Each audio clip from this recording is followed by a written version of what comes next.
All right, so we're going to be playing 10 Candles tonight, which is by Stephen Dewey. And this game's a few years old, but we're going to be all... Well, Gretchen and I have played once before, but to these other three folks here, Greg, Brian, Bianca, are new to 10 Candles. So we're gonna play this tonight. And the first thing that we're going to do here is we are going to do character creation. And that starts with writing down traits. Before we get into that, though, Greg, I'm going to ask you to light 3 candles, please. So, traits are one-word descriptive adjectives that define who a character is. So, every character has 2 traits, a vice and a virtue. Virtues represent a trait which a character is proud of, or that is otherwise helpful or positive. Virtues should solve more problems than they create. Vices represent a trait that the character is ashamed of, an addiction, something they deal with, or something they fight against. And vices should create more problems than they solve. So take 1 card for each for a vice and a virtue. And write 1 vice and 1 virtue. And at the top of the card, too, just write a little bit smaller, like write vice and virtue, so that way that it's clear what it is that you're writing. So make sure to write the vice and the virtue itself kind of big, because you got to think about that the light is going to get darker and darker, and you want it to be able to be easily read. One on each card. One says vice and one says virtue. Mm-hmm. Not virtue is spelled V-I-R-T-U-E. Got it, Yui. Greg spelled good. Well. Ugh.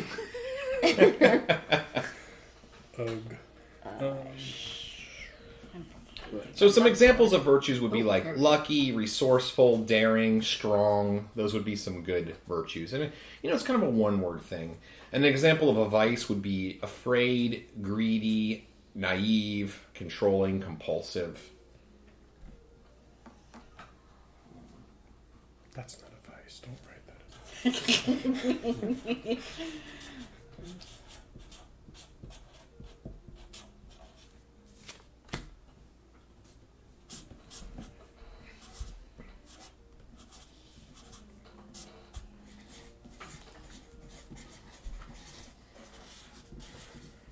And again, we're keeping these kind of simple because you want them to be able to be easily played, and offer lots of opportunity to be useful. I wonder if I spelled that right. Courage? Courageous. Oh, you just get fancy with courageous. C-O-U-R-A-G. I did it. U-S. Yes. All right, so everybody got yours? Oh, no, we're waiting on Greg to do a vice. I got a vice. Ooh. Afraid, greedy, regretful, addicted, naive, controlling, worrisome, compulsive, claustrophobic, and rash are the examples that are given in the book. Man, claustrophobic isn't a vice. That's a mental health issue. Wow. Oh my God, so my anxiety's a vice? Virtue. Unless you want to be choked. Yes. Then that would be a vice. My depression's a vice. Well, it says a trait that a character's ashamed of, an addiction, something they deal with, or something they fight against. So, okay. It fits into that. Okay, that could work. What's that list again? Just read off that list. I'm trying to. Sure. Afraid, greedy, regretful, addicted, naive, controlling, worrisome, compulsive, claustrophobic, and rash. I like that.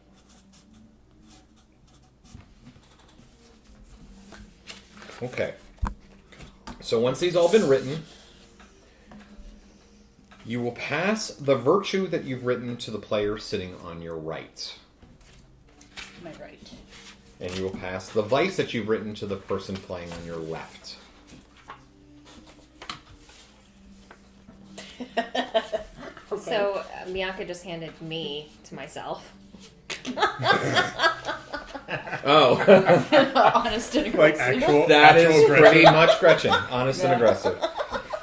Okay, so you've got those now, and sorry. So traits are essentially these to sort of define your character. So you want to think about these as defining who you're, defining your character. You don't. The cards can be played at a certain point. They can be burned. Your traits can be burned at certain points during the game, and that can help you succeed at an action. So I'll give you an example here. So he's using traits. After you roll to resolve a conflict, if one of your traits is active, and we'll talk about how they become active, you may choose to burn it in order to re-roll all dice that landed on 1. If a trait is burned to do this, it must be brought into the resulting conflict narration in some significant way. For example, you might describe a virtue assisting your character in overcoming a challenge, while a vice might be triggered as the result of it, bringing on a whole new set of problems to deal with. You cannot burn both your virtue and vice in the same scene. So just kind of think about that, and we'll sort of describe how you bring them into play. Okay, so now I'm going to introduce the module that we're going to play tonight, which is called Dead Radio. No one is coming. Not anymore. The radio's gone dead, and you're on your own now. There's only one person left. There's only one option left. Fort Victor. All the chatter on the radio seemed to imply that Victor's the place to be. But you're a good hour out, over the river and through the woods. Literally. Everyone else has packed up and left by now.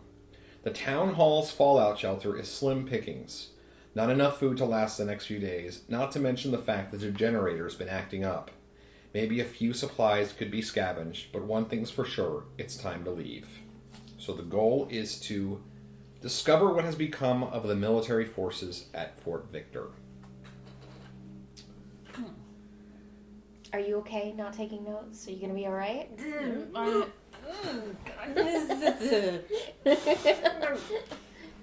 So, and I want to also mention these two basic ideas too, is that 10 days ago the world went dark, and 5 days ago they came.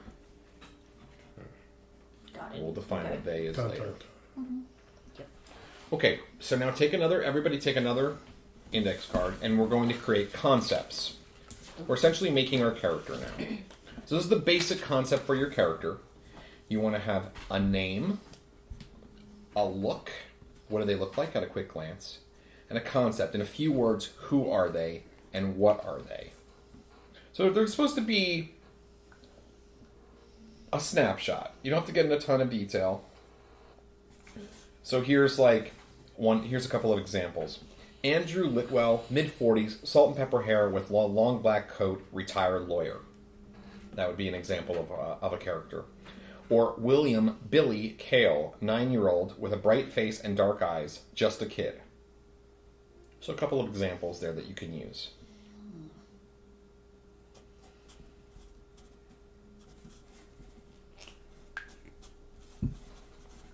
So it's name, look, and concept that you kind of want to get in there, but you don't have to write it in that way. This is more for you than it is for anybody else. Okay.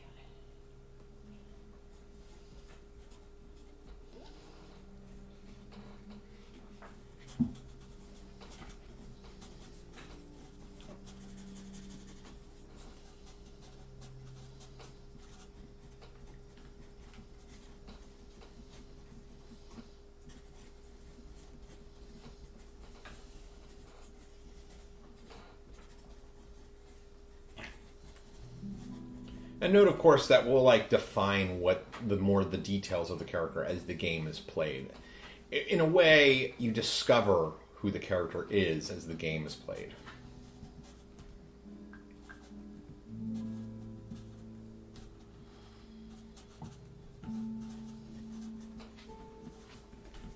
Oops. That's how you do stuff. Here we go.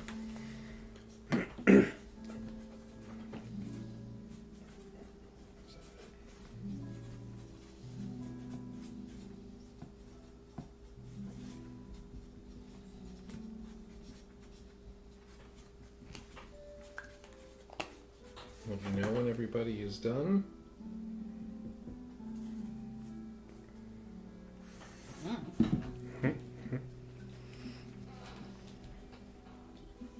Okay.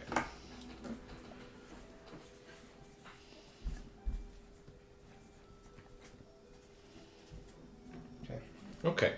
So next thing, we're going to take another card. And you're going to create a moment for your character. Brian, light 3 more candles.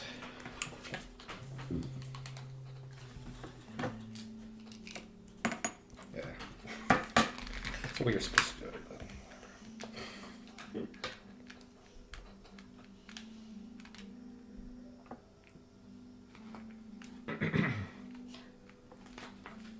I'm trying so hard not to sing right now.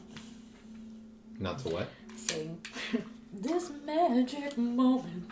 Is that what this is? Yeah.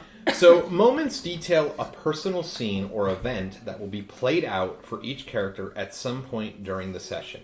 Significantly, in living this moment, a character will have the opportunity to find hope.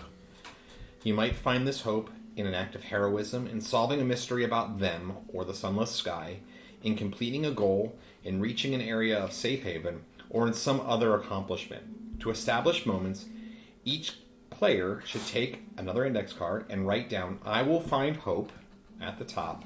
Then fill in the rest with a moment for your character. Now, this doesn't need to be overly descriptive. You want to give plenty of opportunity to find the moment. So here are some examples. So I will find hope, and here are a few examples. In a moment of prayer at a quiet church. When one of them lies dead at my feet. When the truth of the sky is revealed to me. When I find my sister, dead or alive. In the contents of my stash back home. When the fallout shelter's door closes. So those are some examples that you can use to break off of, but don't feel like you need to use any of those specifically. You know what the module is going to be, so think about in terms of something that you might encounter on the way. And we write the bad thing too, or do we just write the good thing? I will find. Like, I will find hope with this positive thing, but then No, so what can happen is that when you get to that moment, the thing that you're hoping to find hope for, if you fail, okay. then that hope is disrupted or broken in some way or another. That's like the motivation. Mm-hmm. Character's motivation. Yeah, so like maybe you find a moment of prayer at a quiet church and you fail, and so one of them breaks through the windows and starts smashing into the windows, and you don't gain hope because you don't have the moment of prayer that you were looking for, just in that particular example. So, think about it. You're at the fallout shelter to start at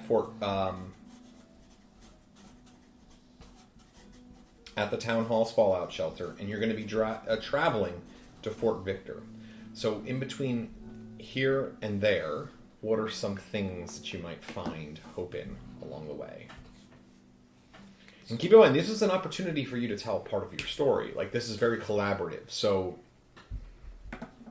don't be fearful of what it might be. It's interesting because my last description that describes him, I'm like, oh, that feeds right into this. I think. Ooh. I hope I pass that one. Let's pass that one.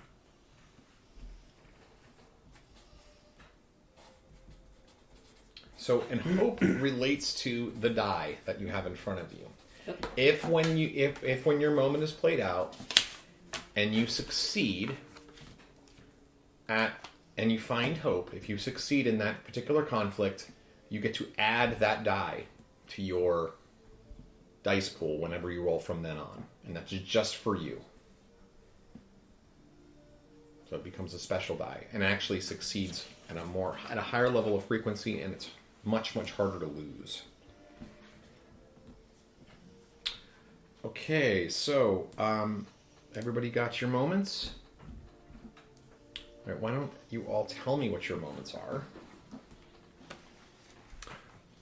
So I will find hope amongst my found group of friends. Aww. Okay. I feel like I need the backstory to him to say it, but Just say it, yeah. reconnecting with fellow troopers. So he's an ex-military, was kicked out. Now has long hair. Nice. Now has long hair, and he with the regretful thing. Yeah. Maybe like he either did something to like get kicked out of the military. Well, we will find out that. What about you, Bianca? I will find hope when I find my adoptive father, dead or alive. Ooh, deep. When I find a cat friend. Cat friend. Okay. I'm playing crazy cat lady. Come on. Oh, no. Yeah. So like, how old's the crazy cat lady? Elderly. Okay. Oh, Nice. that's even better. Nice. Yeah. This is That's going to be Grumpy interesting. old might lady who's drive my telling it character like it is. crazy. Okay, so Bianca, light 3 more candles. Okay. Getting close to having all of the candles lit here now. Okay. Let's wait. Push it up. Oh, Child. there we go. Adult proof. Yes. Yeah. Kids can get it all day long. Okay. So Yeah. there we go. Come on. Earlier today, Catch. I saw Lincoln run by me, and he had that lighter in his hands. I was like, and then I see the drawers open. I was wondering how all that stuff from the junk drawer was sitting down. I was like, oh boy. We're gonna have to rebuild the back end of the house. All right, so at this point, everybody should kind of have a good idea of the characters at the table. So why don't we just go ahead and sort of describe your character? Let's go ahead and everybody can kind of describe your character. Why don't we'll start with you, Greg. No, we'll start with Crazy Cat Lady, Greg. Here we go. We've been going in clockwise direction. We'll go counterclockwise this time. All right, so Belinda Johnson is in her late 70s, and she's got some kind of scraggly white hair and a slight stoop when she moves. And she also wears lots of, like a baggy camo outfit with a jeweled cat head pin. Her name is Belinda. And she is a bit on the sassy side, but you can sure as hell bet she'll tell you it like it is. All right, and Bianca? Should we try to stick to just the facts on the For the most card? part, yeah. Okay. And you could give a tiny bit more detail if you want, but mostly just the facts. This is Madeline Tucker. She's 17. She's pale. She's underfed. She's practically swimming in an old army jacket. There's flannel and jeans and stuff. She's basically a thrill seeker kind of junkie. She's always on skateboards and bikes and doing crazy, stupid stuff. All right, that's good. That's enough. That's enough there. Okay. And what about you? So John, age 30, ex-military. He was kicked out for something. 6'2", long, and has long hair now. He's been living in the woods for quite a while. But comes in the town. Okay, and then Greg? James Burris is a young college kid who is a track athlete, or still thinks he is, and a big circle of friends, very outgoing, and he's kind of really obsessed with his health and how he maintains himself. All right, Is so... he a dancer? He's a track athlete. All right, so we are going to now choose our final card item, and that's a brink. So everybody should have their 5th card now. And so it's much like writing a brink is like writing a trait, but it's instead of describing what who the character is, it's describing what they're capable of. So I'm going to read this. Rather than representing the character as they are, brinks are hidden traits which show what the character may become when pushed to the edge of fear, hopelessness, and desperation. When everything else has burned away, a character's brink is their last dark refuge. Whether a character will embrace their brink or eschew its temptations and refuse to give up hope is each player's decision to make. But in the shadows of the apocalypse, even the strong may give in to the darkness before inevitably realizing what they have become, and more importantly, what they have sacrificed. So, let me...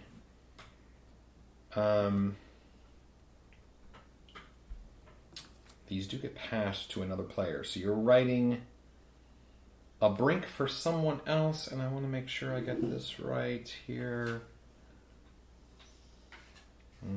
Okay, so you will make a brink for the character, the person to your left, and the brink is written like this. You write, I've seen you, and then you fill in the brink. And that means two things. You who are writing it know the brink of the person who you're passing it to. Hold on a second, Gretchen. You're going to do something special. And you're the only two who know it. This is one we're not going to say out loud. So this is a secret. You've seen... So James has seen John do something. John has seen Madeline. Madeline has seen Belinda. Belinda has seen them. So Belinda has a special brink that she writes, and you're going to write, I've seen them. And you're going to, I have seen them, and then you're going to fill in the blank. You have to fill in something that either establishes a strength, a power, or identity. It cannot be a weakness. Them has only one weakness, and that's the light. And I am going to write a brink for you, and it's going to be, they have seen you. Oh no. So these are the whatever The maybe there. days. Okay. Okay, so And again, the brink's like not like I keep thinking of like a breaking point in something, but it's just It can be the breaking point. So we're going to create our stacks of cards, and you have to play the stacks in the order that they're in. But the brink has to be the last card. gotcha. Because it's probably going to be something that narratively would be pretty steep. Your character is... Yeah. And it can be kind of specific because we know the character. It can be kind of specific to that character. Not super, but would it be something like, I've seen you bribe a cop to look the other way, or I've seen you shoot someone in cold blood, or I've seen It can be that. It can be that stuff. It can be that kind of stuff. You want it to be pretty broad, though, again, because the more broad, the better it is for the storytelling aspect. Because we want to be able to work it into the story. So, okay. like you mentioned, I've seen you kill a man. Like, that's a nice broad choice, because it's like, it doesn't matter what scenario you were in, that's a pretty big deal. You know what I mean? So it's like, it's really easy to mix it in. But you can also think of what the scenario that we're playing is. That scenario offers you opportunity. So you know you're going to be going to a military base. Mm-hmm. You know you're going to be traveling in the woods, and there's going to be that kind of environment. Do I give you this one? Do we go dark? We go dark. Yeah, you can. Well, it is 10 candles. It's gonna get dark sooner. It'll or get later. dark. Yep. Those and candles don't burn what, forever. what in the I world like did you that. see John do? Because John is rife with possibilities. Sorry. Oh God, Ooh, I mean, I'm I trying to have think of one, what but Crazy that's Cat dark. Lady did. What did Crazy Cat Lady do? Could be anything. And yeah, of course, tuning it slightly to what you know about the character you're writing it for is also really nice. That's a really nice thing to, a nice way to kind of.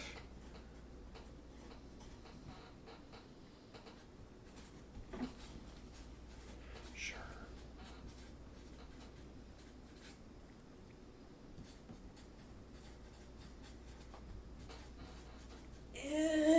Ugh. I am not.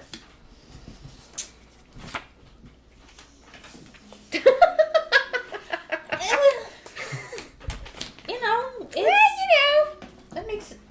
Teenagers gotta do it. Teenagers gotta do It's my first time playing. No, so I like it. I'm No, it works. I'm playing it safe. I should note this, that every game of 10 Candles at every table is going to be different, because it's going to relate to the players that are playing at the table. All of us have played many games together, so it's going to be tonally based on us and how we play games. So there's nothing we can't do it wrong, right? Yeah. All right. So has everybody passed their cards away? Cards along? Okay, so next thing we're going to do is we're going to arrange are stacks. Okay. So you can't play a card unless it's on the top of your stack. Oh, okay. Okay? So you want to arrange your stack in any order except for a brink must be at the bottom. Got it. So like names.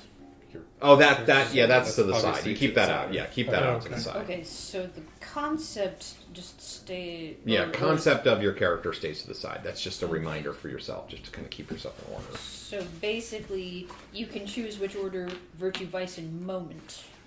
That's right. And no more than one person can have the moment on the top to start.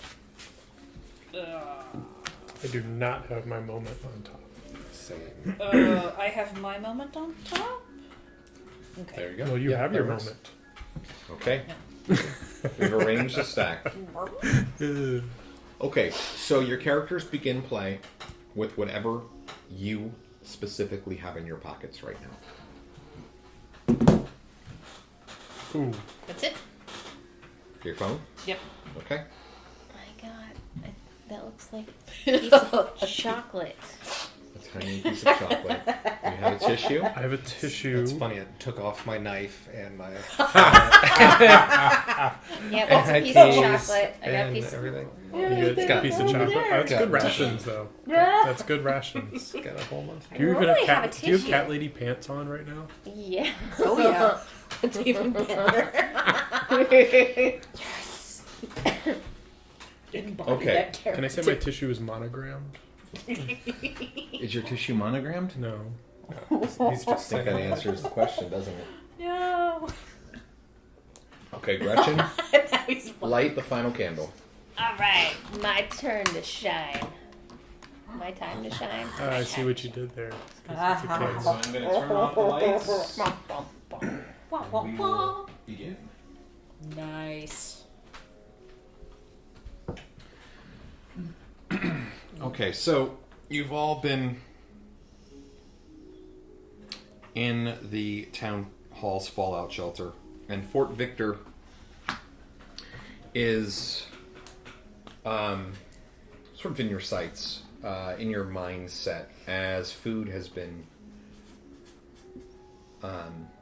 running low. And for the last couple of days, the generator has been sort of flickering on and off, blinking, sometimes going off long enough that you think it's not going to come back on, and everything sort of goes quiet except for Alexa, music off. Sorry. Everything sort of goes quiet in those moments, and you find that you're hearing the sound of you and your companions breathing, or maybe the creak of a chair that somebody's sitting in, or somebody moving across the room. But then you seem to every now and then hear other sounds, outside sounds that make you imagine them and who they might be. And after a particularly long stretch of the lights flickering out once more from the generator dying, you come to realize that it's time to leave the fallout shelter in the town hall. Food is running very scarce. The power's sure to run out soon. It's been sputtering. What would you like to do? Okay. So, how far is Fort Victor from here? It was about an hour or a couple, wasn't it? Yeah, a couple So of if you lines. go down to the old petrol station down the road and you swing a left and you go past old Mr. Barkley's house in the barn and you go further down that road for about 45 minutes or so, it's right down there. That's the fastest way. Okay, so 45 minutes. Okay. Well, once you get to Mr. Barkley's farm, so it's more like an hour. There's a faster way through the woods, but I don't know if you want to take that route. Well, shit. I mean, if it gets us there faster. If we can, we just grab all the Funyuns and all the canned stuff and just shove it in our pockets and go. Why would you eat the... No, don't eat the Funyuns. That's horrible for you. It's When that's food. all that's We left, can you have to make some hard choices. So yeah, I mean, like food. We gotta get there, and Oh, my old bones. Is that path through the forest gonna be okay for my joints? They're aching. There might be a storm coming. Probably not. Oh, all right. shit. Just whatever. Like, if it can get us to Fort Victor, because like it's the military. They're gonna have a whole bunch of shit. Let's just grab what we got. See if there's anything that we can use. Maybe, I don't know, some kind of weapon or something, just in case something happens. And then we can head out.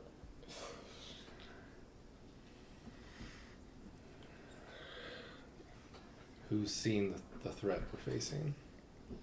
Oh shit, not me, man. I would have like thrown hands and made a skateboard at it, but you know. I mean, just the noises that we hear outside. But I haven't seen anything. I've just heard it get really, really extra quiet in the woods. So I knew. Like life had extra stopped. quiet As in good, or... It was good for me, but probably not good for all the people's cars that stopped working. Mm-hmm. There's also like animals So- and stuff. I mean, aren't they in the woods? They're fine. All right, I Well, I can- realize I forgot to do one thing Mm-hmm. before we got going here. Ruh-roh. Oh, that's Greg's phone. I was going to see what happened there. Doop-a-doo. So before you get moving, Mhm. that's not what I need. I'm going to record one final message to the outside world before the power runs out. You have an opportunity before you head out of the fallout shelter to leave one last digital message. So what we're going to do here is I'm going to let all this stuff come through here. And we'll go ahead and pass this around clockwise. So you want to make sure you introduce yourself as your character, speaking in character, leaving one last final message before the power goes out.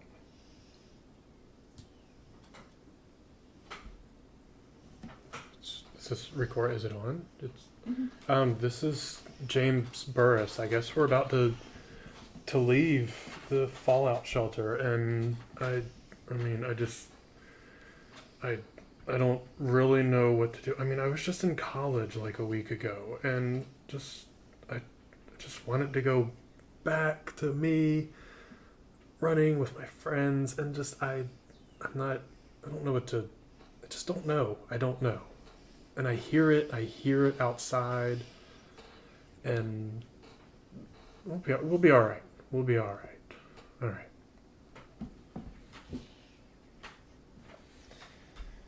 This is John. My last name is being disavowed at the moment. But to the fellow members of the 46th, I wish you well. I'm Maddie Tucker. Ben Tucker is my dad. If you hear this, fuck him. Fuck everything. Screw him, kill him, and make it hurt.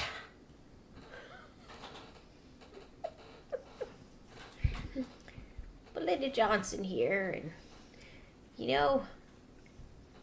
might not go on, but life will go on.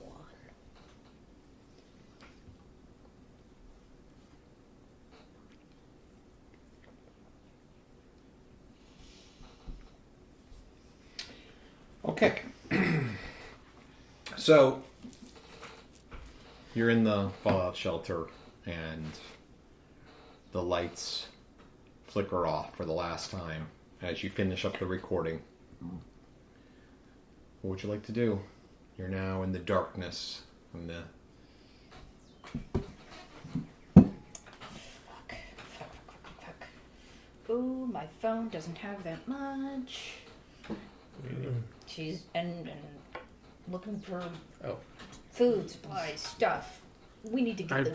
All right, We're going to roll a challenge for that, Bianca. So go ahead and roll these 10 dice. The way it works is you start with the pool of dice equal to the amount of candles that you have out. So you have 10 dice. Oops. You're right. You need to roll at least 1 6 to succeed. But every one that you roll, you lose that die from the pool for this round. Gotcha. Do I roll in the bowl? No, the bowl is for burning. Oh, gotcha. There's at least 1 6, 2 6s. How many? What's a fail? A 1? There is nothing that fails. As long as you roll a 6, you succeed. Any 1s, you have to remove those dice from the stack, though. Okay, so 1 and 1. Like forever? Yeah, Yep. for now. For now. Yep, those are ones. So these dice now become my dice. So the next time that we roll, I will roll these. If I roll more 6s than you do, I get narrative control. Obviously, I had no dice this time, so Bianca, or I should say Maddie, has narrative control. So you pull out your phone, and in fact, it does have enough power to light the fallout shelter. And you begin to look around, and you can see some supplies. But what do you see, actually? What do you see in the lights? What's left in the fallout shelter before you head out? Okay. Oh, cool. There's a crowbar. That's nice and lightweight. Okay. Is that a gas can? We can grab it. A couple snacks. It's the Funyuns. I'll go ahead and throw myself on that grenade for you. No protein bars. She rifles through. Oh, hey, 2 of them. There you go.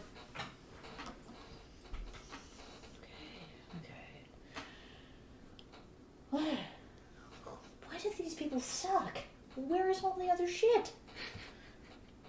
Fuck it.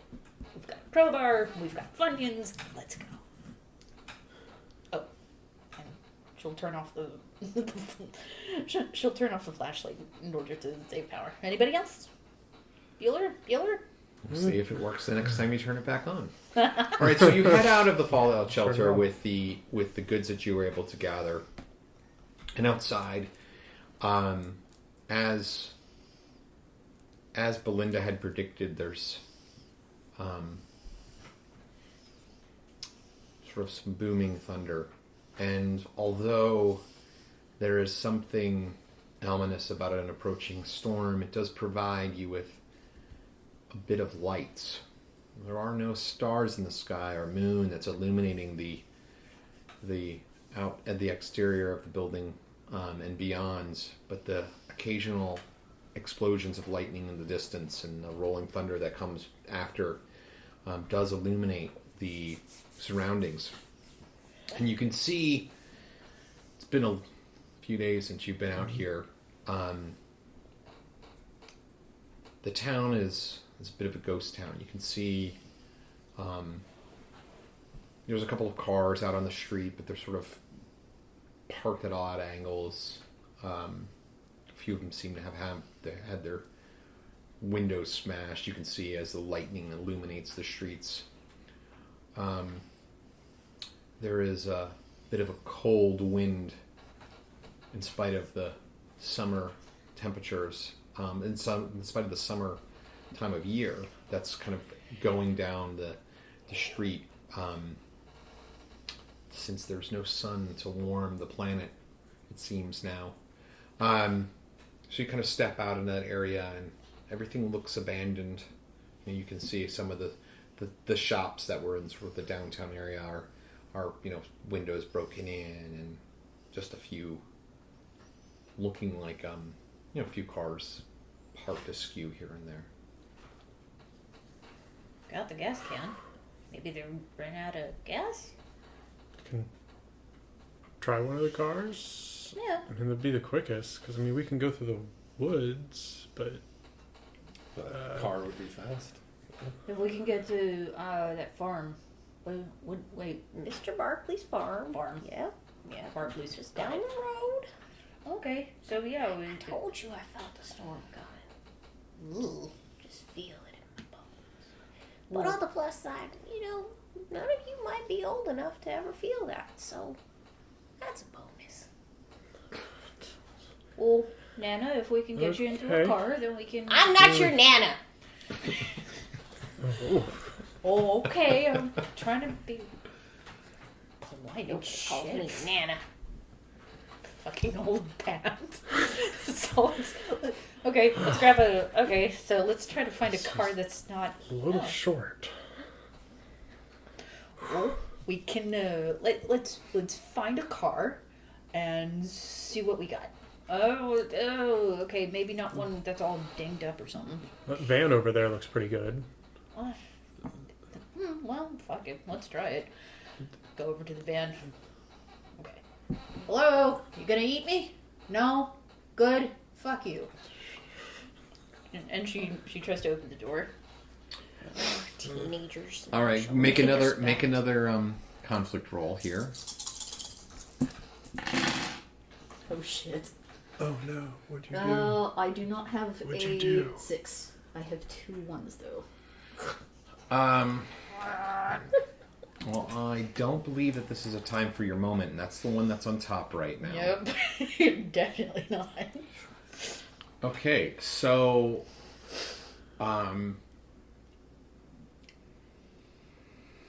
let's see here. You go over to the car, and you pull it open, and this absolutely torn apart body falls out of the doorway. Oh shit. Just making you sick as soon as you see it. It just collapses onto the ground. It's days old. You can smell the stink of it. All of you can just smell the stink of it as it wafts out. My goodness. All right, What was and it? extinguish a candle. Just one. Be careful. Yeah. Those Takes four out like back over 5. there. These things are true. It is dark. And we'll establish truths. And you can establish 9 truths. 8 truths are what you describe, what you say. And they can be small things. You just sort of describe some truths of the world that you are in. But the last truth will always be the same. And we are alive. When you get to the final truth, you all say that simultaneously. So, Maddie, you start with the first truth after that scene has happened. Oh man. I still got supplies. The Funyuns and the crowbar. God, I'm not eating those fucking... And the gas can. Does it count as one or like multiple? That'd be one. So you still have all of your supplies. Mhm. Belinda. They whisper your regrets to you in your thoughts. Oh my God. What? Are these actual truths or things that we think are true? Generally speaking, these are going to be things that are true about the world around you, that you're in. So it could be a couple of examples. So like maybe a truth could be, I found a brand new pair of running shoes. Or We left town and we found a bicycle built for two. Or something along those lines. Or you can go real dark. Yeah, you think, like someone else here. Name of the And game. this is the third truth. This is the third, and this is on me. Uh-oh. I don't know. Oh my god. Okay. You can just make it up. Mm-hmm. A truth about the world.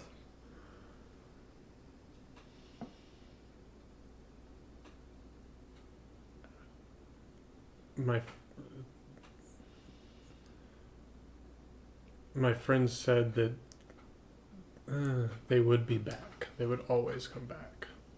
Okay. The world used to be extremely noisy, and now it's very, very quiet. Bianca, it's back to you. Can we say a truth about them, or just about the world I did. itself? You can say Oh. some truths about them, yeah. You can also say really mundane truths, like, I find a gun in the underneath the body that fell out of the car, or Oh. something along those lines. Whatever you choose. I see a light flickering in the distance. It can be something like that. These maggots on this dead dude are really creepy. Sorry. That's fine. People in their panic to flee them often leave an abundance of supplies.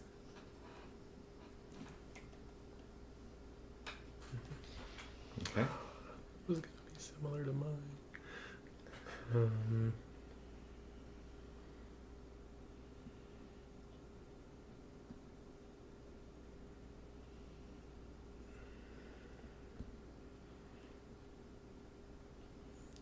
The radio batteries that we have are still working. The radios with batteries that we have are still working. Okay.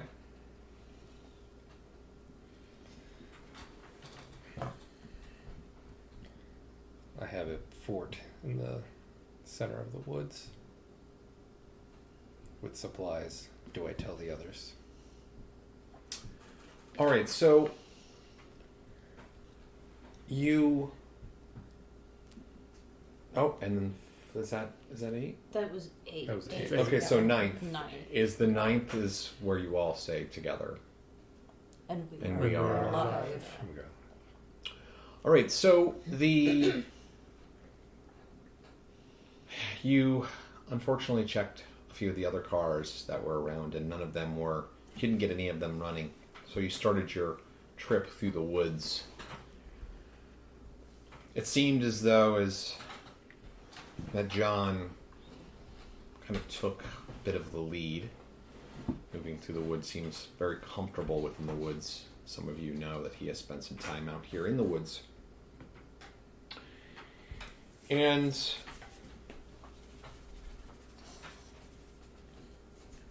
you know that there's a river that you have to kind of cross over. And it's not usually been a problem before. But it's been several days since you've made the journey. And as you begin to approach the river, that quiet, which you had been so used to, starts to be disrupted by the sound of loud flowing water. And you see the river is just totally engorged and overrun. It's completely flooded over. I mean, you can only presume that the dam that held this river to sort of a lower level must have given way at some point over the last, since it went dark. What would you like to do? Suggest at this point that maybe we walk back towards the road and pass over the road over the bridge that crosses this river, and then immediately get back into the woods, so we're not seen on the road. Do you think the bridge is still going to be there? I mean, look at the river. That's good. It's. Yeah, maybe. I mean, Oh God. Oh, what's that smell? what, Oh, it doesn't smell like that dead dude. Oh, that was dumb.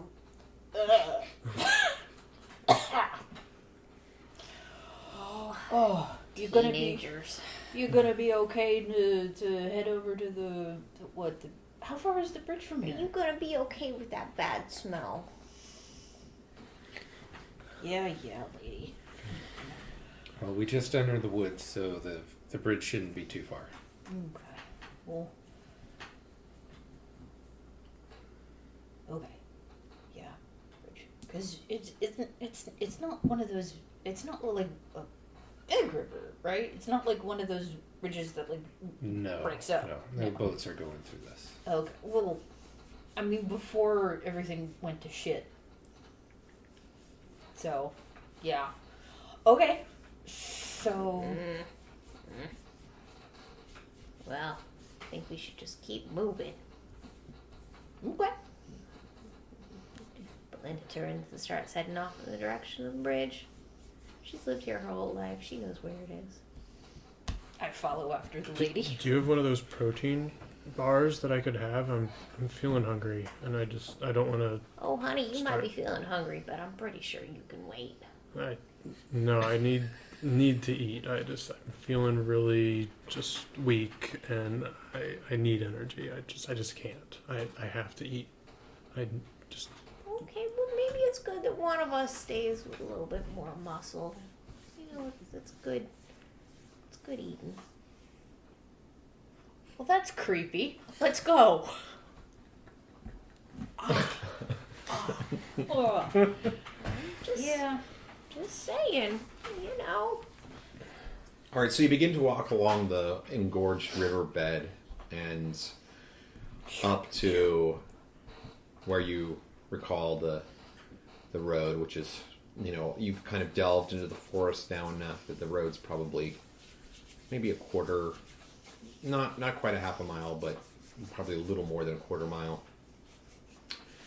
And you start moving along the road and the river, and you're sort of following game trails and trying to keep yourself along that. And although the river is making a lot of noise, you're not hearing the sound of any insects or animals or night birds or anything like that. In fact, it could be day. You kind of think about it. You've sort of lost track of time, but because the lights went out, it's really impossible to tell when it is. But you do notice that it's sort of eerie how there seems to be nothing else. You're not even having like bugs land on you or anything like that. It just seems like there's a complete absence of life. And you, as you're walking, you sort of notice that the trees seem to be decaying, like the leaves and everything like that. And you kind of recognize that was the smell that Maddie was noticing.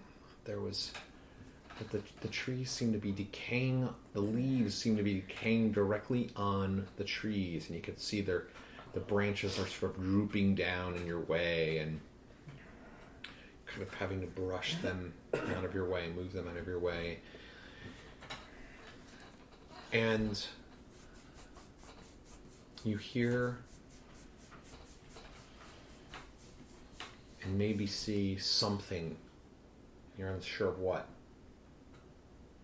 kind of moves through the forest in the distance up ahead. You just barely catch a glimpse of something when the lightning flashes. You think the storm's probably going to break any moment too, by the way. On the ground? Yeah, it's on the ground. Yeah, something's on the ground. I just saw someone up there, and it looked. I swear I saw pink shorts, and one of my friends had pink shorts. They had this whole set of them. We gotta go find them. Your friends And are weird.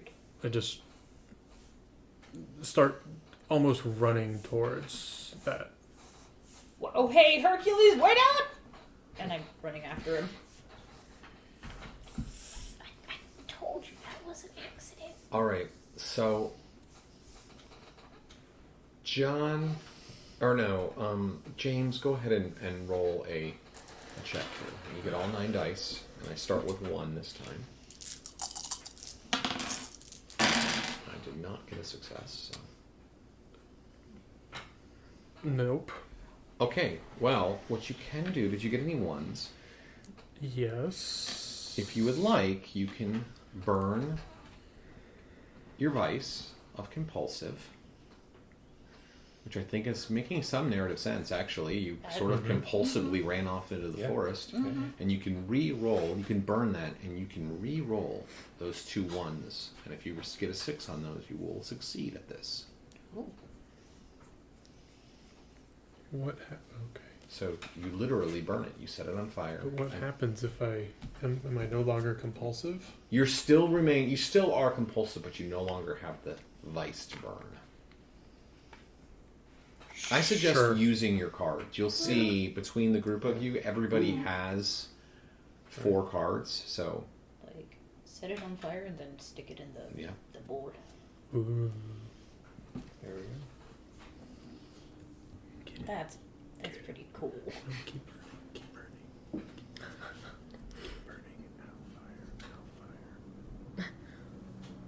oh, you're living dangerously. I know, don't blow too much. I could have reignited it. Could have blown out some of the candles too. You can reignite it if you want with the fire. If you want to just get it burning a little bit more.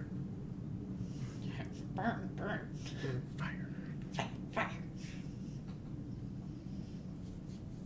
There you go. There.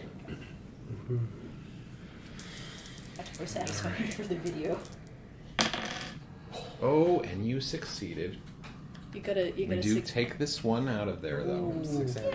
But you have a success, and I, of course, got no successes. So you retain narrative control. So you run through the forest, and what do you see? So I'm running, and it's the branches hitting my face because I can't see. I brush against a tree, but I keep seeing the flash of lightning. Just this pink kind of, it looks like pink shorts or pink something on this figure. And I catch up. I slowly catch up to it because it keeps running, and I hear y'all yelling, but I swear it's my friend Melissa. I mean, she always wore those damn pink shorts. And I see this last glimpse of the pink shorts, and then it's silent. Hercules, wake the fuck up! It's silent, and just the footprints stop, and I hear this just grumble in the trees above me, and I can't hear y'all anymore. And I've run far away. I hear rustling, but I don't hear y'all. So you go running off, and you hear these whispers in your head as you go running off into the forest, reminding you of the last time that you ran off. In fact, it was with those very friends you were together when the world first went dark. But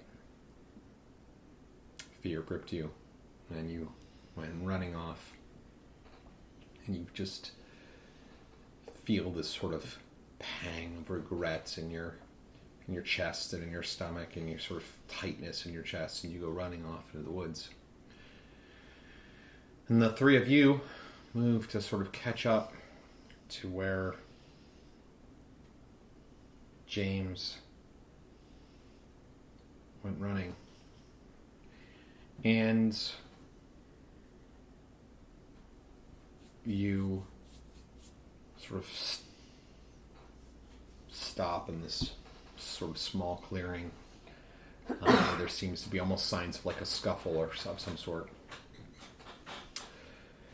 And you see, and then you hear, Maddie, is that you? Yeah. Maddie? It's me. Maddie's looking around quickly. You see up, you've kind of drawn the voices from up above. And you see your stepfather. And he's wearing these sort of, he looks strange. He looks like dirty and muddy, and his clothes are strange. He's wearing a tank top. He's got scratches all over his arms and bruises. He's got a big black eye. Here's looks like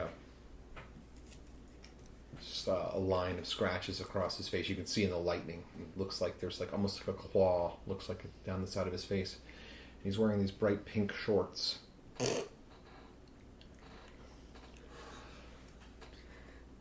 What the fuck? Maddie, it's really you. He starts climbing down from the tree. Yeah.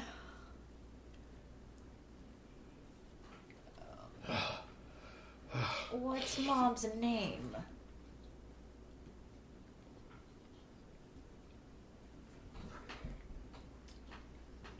What's Mom's name? Sarah.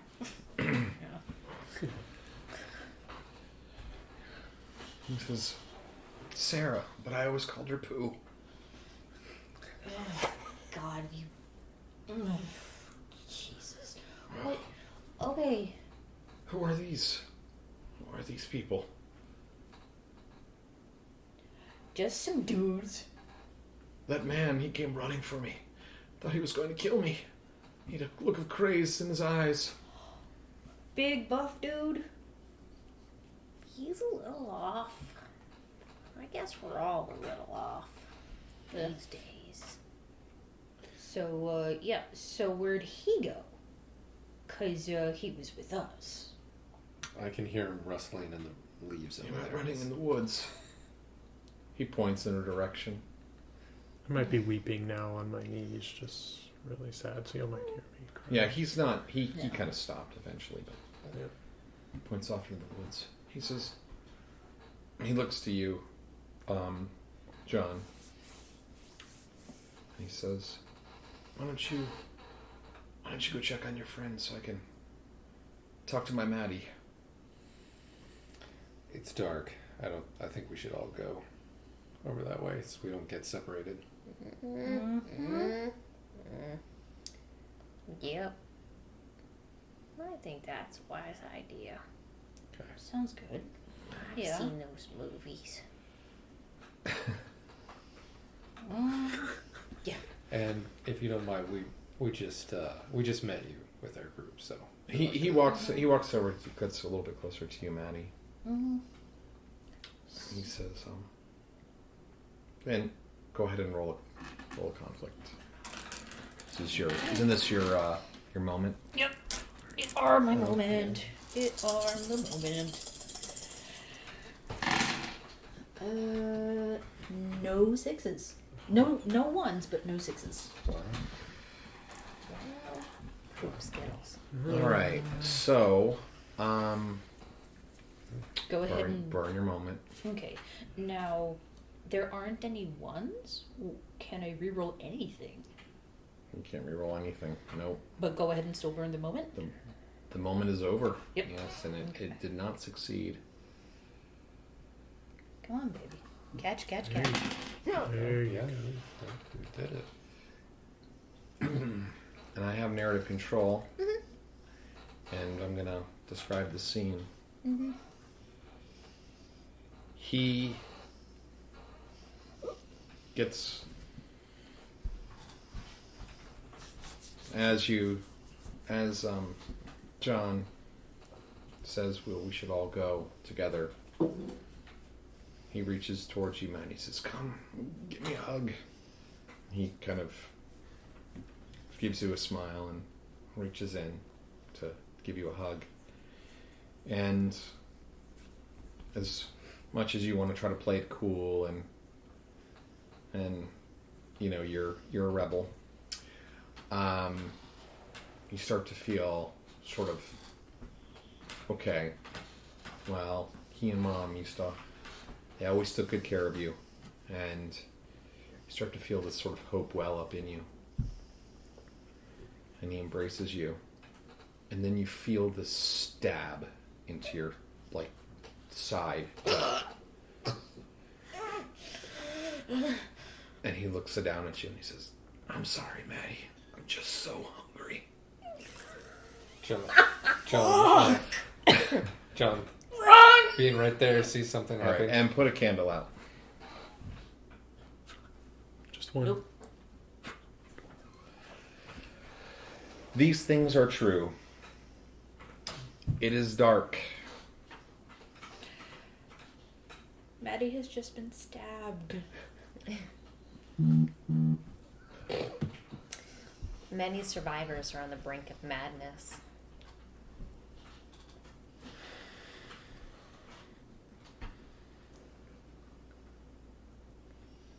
Remember, There's you can use these two also to describe the scene that's happening right now. The truth. The truths The you can truths. use to describe what happens in this scene. So just keep that in mind. I look up and see a flashing light in the distance.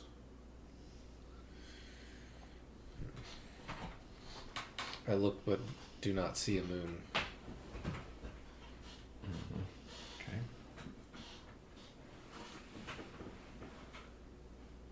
Maddie's stepfather's jaws have started to distend.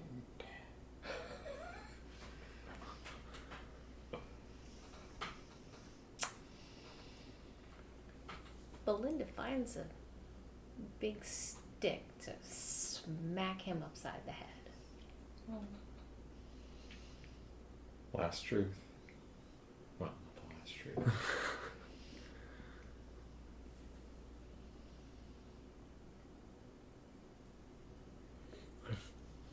Find a small cache that has a first aid kit.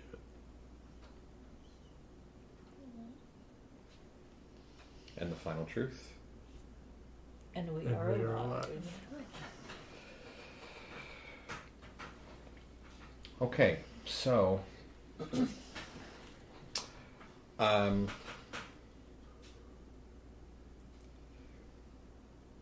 first off, James, you're down on your knees and you're sort of sobbing, and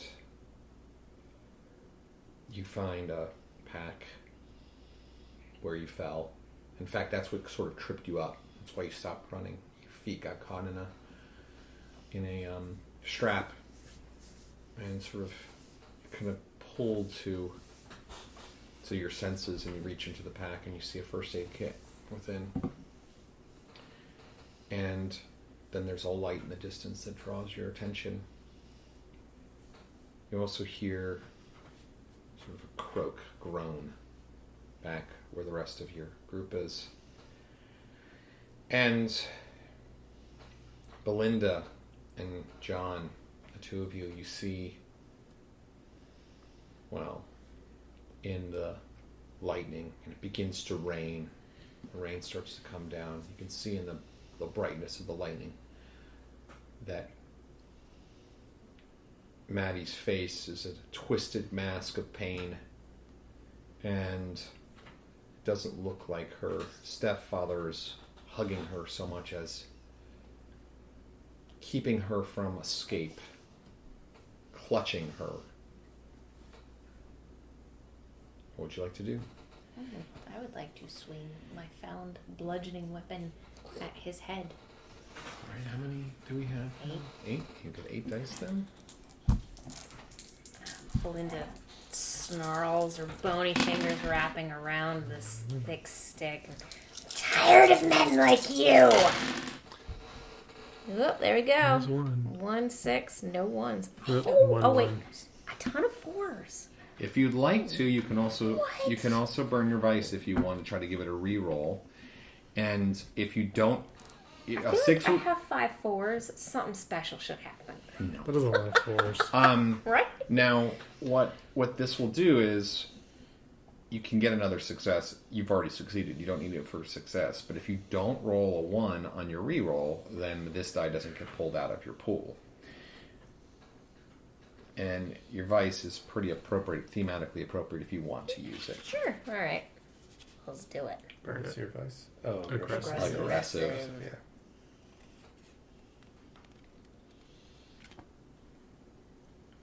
There you go. Go ahead and reroll. Oh. That's Oh. cocked for sure. And it's a 2, Okay. so you keep So that we die. keep it. What happens? 8 is great. Just even though she's been stooped, this rage inside of her, she stands up to her full 5'4" height and just swings this club at this possible man's head with the sort of rage of someone has wronged her at some point. And while she doesn't like this teenager, or this young woman, she just takes this pent-up aggression at that head that she just clobbers. And when he falls, she keeps swinging, grumbling under her breath. Can't really understand what she's saying, but every now and then a word will pop up. Just, bastard, never told you! I got you this time. Oh. John goes to help the teenager. Helps the teenager to get up and come away from the slamming stick onto the ground. Get him! And I've Yeah, heard this them, one. so I've run back and grabbed I have the first aid kit and give it to John because I assume he knows what to do because I have no idea. You know, I just Pops it open, starts looking through from what he can see. Okay, let's see what's inside the first aid kit and if it has what you need. Go ahead. and Never roll. do this again! good That's luck. all of them. Oh, All right. You One of got them is two cocked. copies. Reroll Two. those 2 cocks. Yeah. Okay. So far 2 6s and 3 6s. Nice. Brian is you rolling get any the rest of ones? the game. No 1s. Wow. 3 6s. All right. Okay, so describe what happens when you open up the first aid kit. I pop open the first aid kit and I see several syringes, and a couple of them are glowing and others look like they've been used. And so I take out one, I look at it, I look at the wound. I say, is that a bite or a stab? What is that? That fucker had a knife. I look over at the body. Yeah, there's like a hunting knife lying there on the ground next to the body. I go, I don't know what this is, but do you want it? Do it! Give me! Okay, here we go. All right, well, Gosh. Rolls. yeah, go ahead and you roll. Okay. Because I think this is sort of a lucky. We'll see how your I got 3 successes. You can set so your I don't know if that means your anything. hook die aside because it's Does that We've mean all watched The Reanimator. This will go just well. We'll be fine. Movie. Yeah, it'll be good. It's a great movie. Yeah. That's at least 2 successes. I do not see a 1. Yep, no ones. No two ones. successes. Yep. Wow. Okay. So describe what happens. Oh, She thrusts out her arm, and John at least seems to know what he's he must have done this before. He's able to slide it into the vein, and he pushed down the plunger. And oh wow, that's new.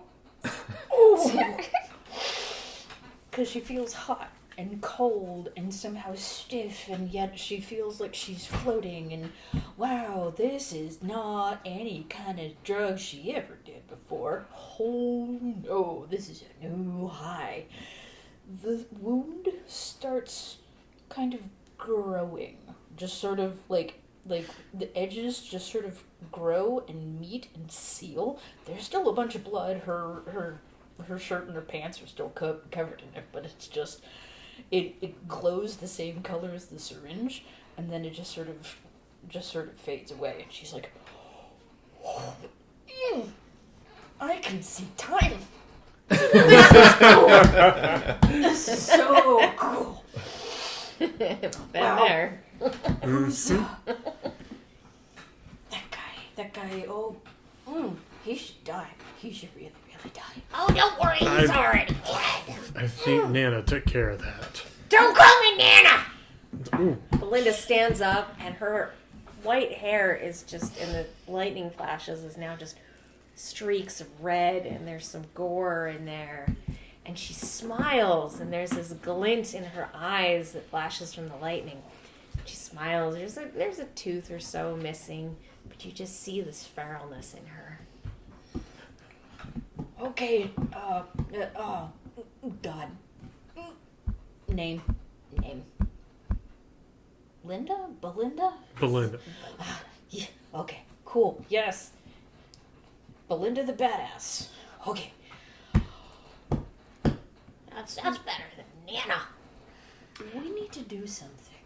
What do we need to do? So the rain is pouring down now, and you can see the river is even swelling more and more. The area that you're standing in now is just getting muddier and muddier, and you've probably got not quite a quarter of a mile, but through the forest, in the rain, in the mud. You kind of feel like you ought to keep on moving. We keep moving as I put the medical kit in the bag behind me and strap it tight to me, so we can figure out what this stuff is. All right, so you move through the forest, and eventually you get out to the edge. You step out onto the road, which hasn't been paved in quite some time, but it's still raised, and the embankment is a bit, you kind of scrabble up the side of the embankment to get onto the cracked asphalt road, and the old wooden covered bridge crosses over the river, which is just, you can see the river is so engorged now. It's sort of hitting the covered bridge like on the side, but the bridge seems to still be in solid order, although you can hear the creaks and moans of the heavy wooden posts as it's being battered by the water, and there's just sort of this haunting echo that's coming through the sort of tunnel, cavernous covered bridge that leads from this to the other side. Your likely only path towards Fort Victor from where you are now. Let's cross quickly while we still have this bridge. Yep. Let's get moving. Right. It's obviously dark, but it's made even more ominous because even though the lightning occasionally illuminates the area, the light of the bolts doesn't seem to reach totally within the covered bridge. There's no other ambient light, although you did see a light in the distance, James. I feel like it was through the woods somewhere beyond on the other side of the bridge. But you can't see at all. You'll be walking completely blind into a dark passageway over the river. I told you, Mr. Barkley's farm. This would have been a better route. You don't trust wisdom. You're just impulsive children. bridge. We can Right. go over it, right? Because Fort Victor. We can go through it. Awesome. We Let's have to do it. move quick. Let's go. Do I Who need to hasn't carry rolled? you? Who hasn't rolled a conflict recently? I have not. No, You're the last. Yeah, you're the Yeah, last Let's go go one. ahead on. and let's roll a conflict then, as you move into the That should be. covered bridge. I have 1-6. But And 1-1. Do we get that? No, you don't.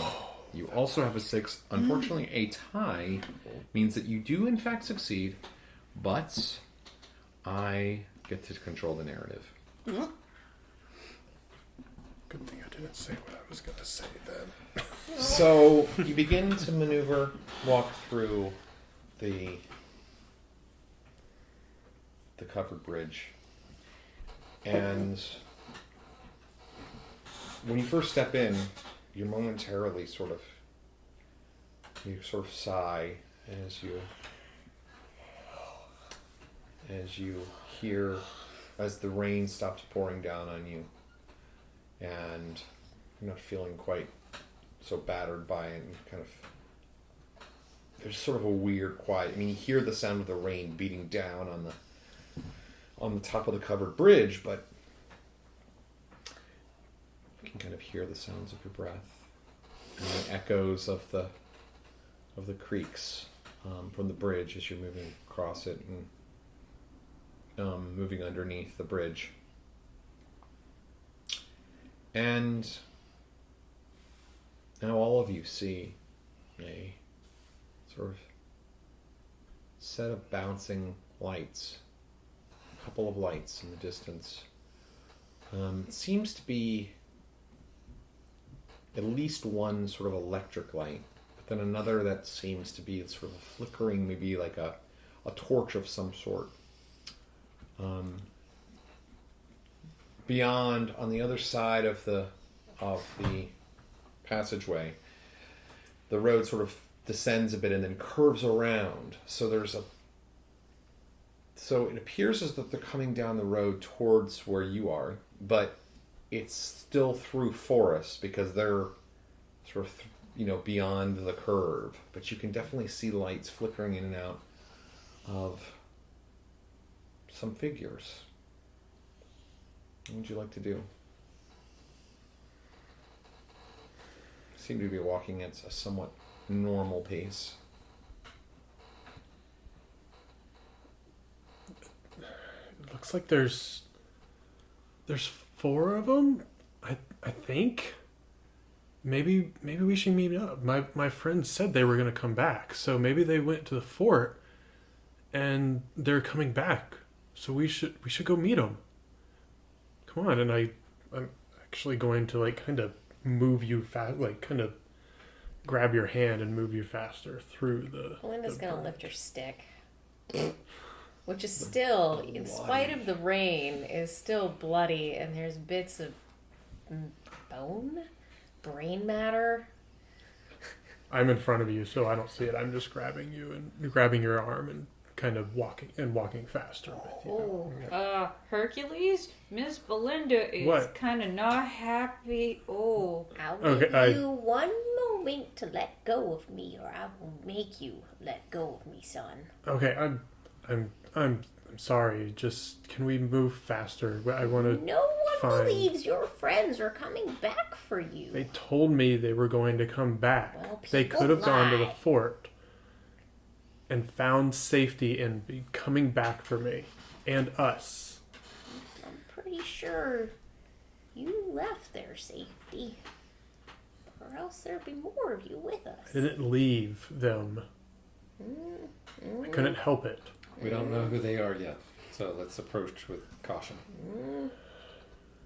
Slim pickings in the world for the most part. So you're at sort of the edge now, just about to have to step back into the rain on the other end of the covered bridge, and those figures, and in fact, James was right. There appears to be 4 figures. They move around the curve so that way that they're in the road and visible. and the lightning booms. You can see it just close. In fact, you just kind of see the lightning strike, just sort of hit somewhere in the forest in the distance. Not too far at all. Just this loud boom. And you're able to see these four figures. And James, it does appear that your friends have... Those are your friends. Roll your moment. You can do it. 1, 2. Round zeros as well. Yeah. And no ones. And no ones. Okay. I will take that. You now have your hope die. So your hope die is special. You don't lose it if you roll a 1. And if you roll a 5 or a 6, it is considered a success. And you get to keep that now. You can lose it. I forget how, but it'll come to me later. So, wait, We will figure that out. It's hard to lose it, so whatever it is, it's a minor thing. But anyway, you see your friends come around the bend in the light. What happens? I start crying and run towards them, and I see Melissa in her pink shorts and Peter, Paul, and Mary with them. And they have small packs that they found, but they are very beat up. They have not been to safety. They have not found the fort. And Mary looks like she's actually lost a good chunk of skin on her arm, just pulled off, and you can kind of see bone. And as I get to them, I hug Paul, and Mary collapses. Who was the fourth one? Who was Melissa. Melissa, okay. She's the pink shorts. Okay. And I'm just sobbing and saying, I'm so sorry. I am so sorry, just over and over again. All right, burn your moment. Okay. Camera ready. Yeah, if you care for that. Keep burning. Keep burning. I want you to burn.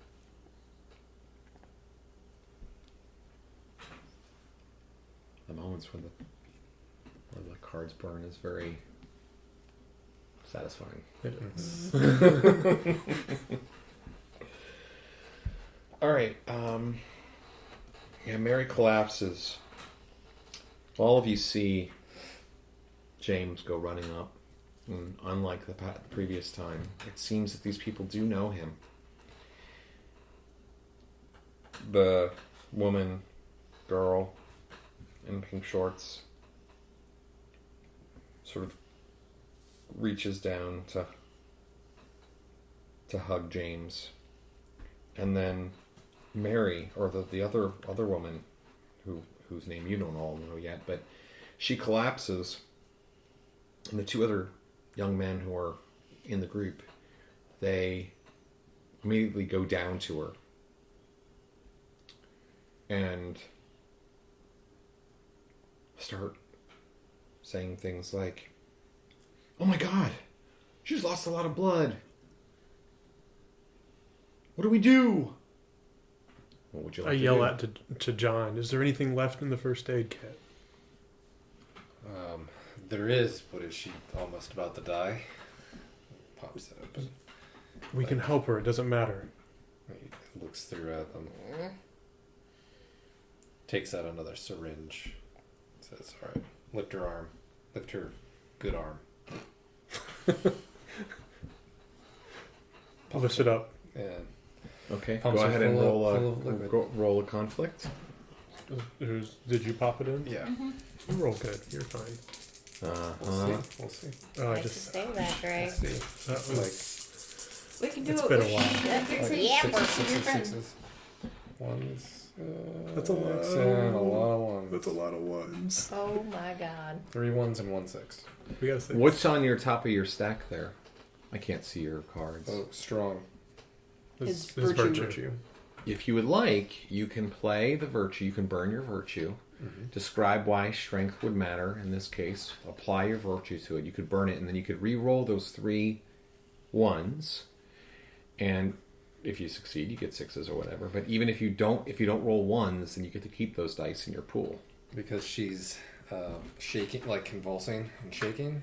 And so he's having to use his strength to hold her. And Kind of adjust hold her arm. steady. Yeah, Yeah. hold her arm steady so he can put the needle in the right vein. And be able to Perfect. put it in. That's perfect. All right, burn your virtue then.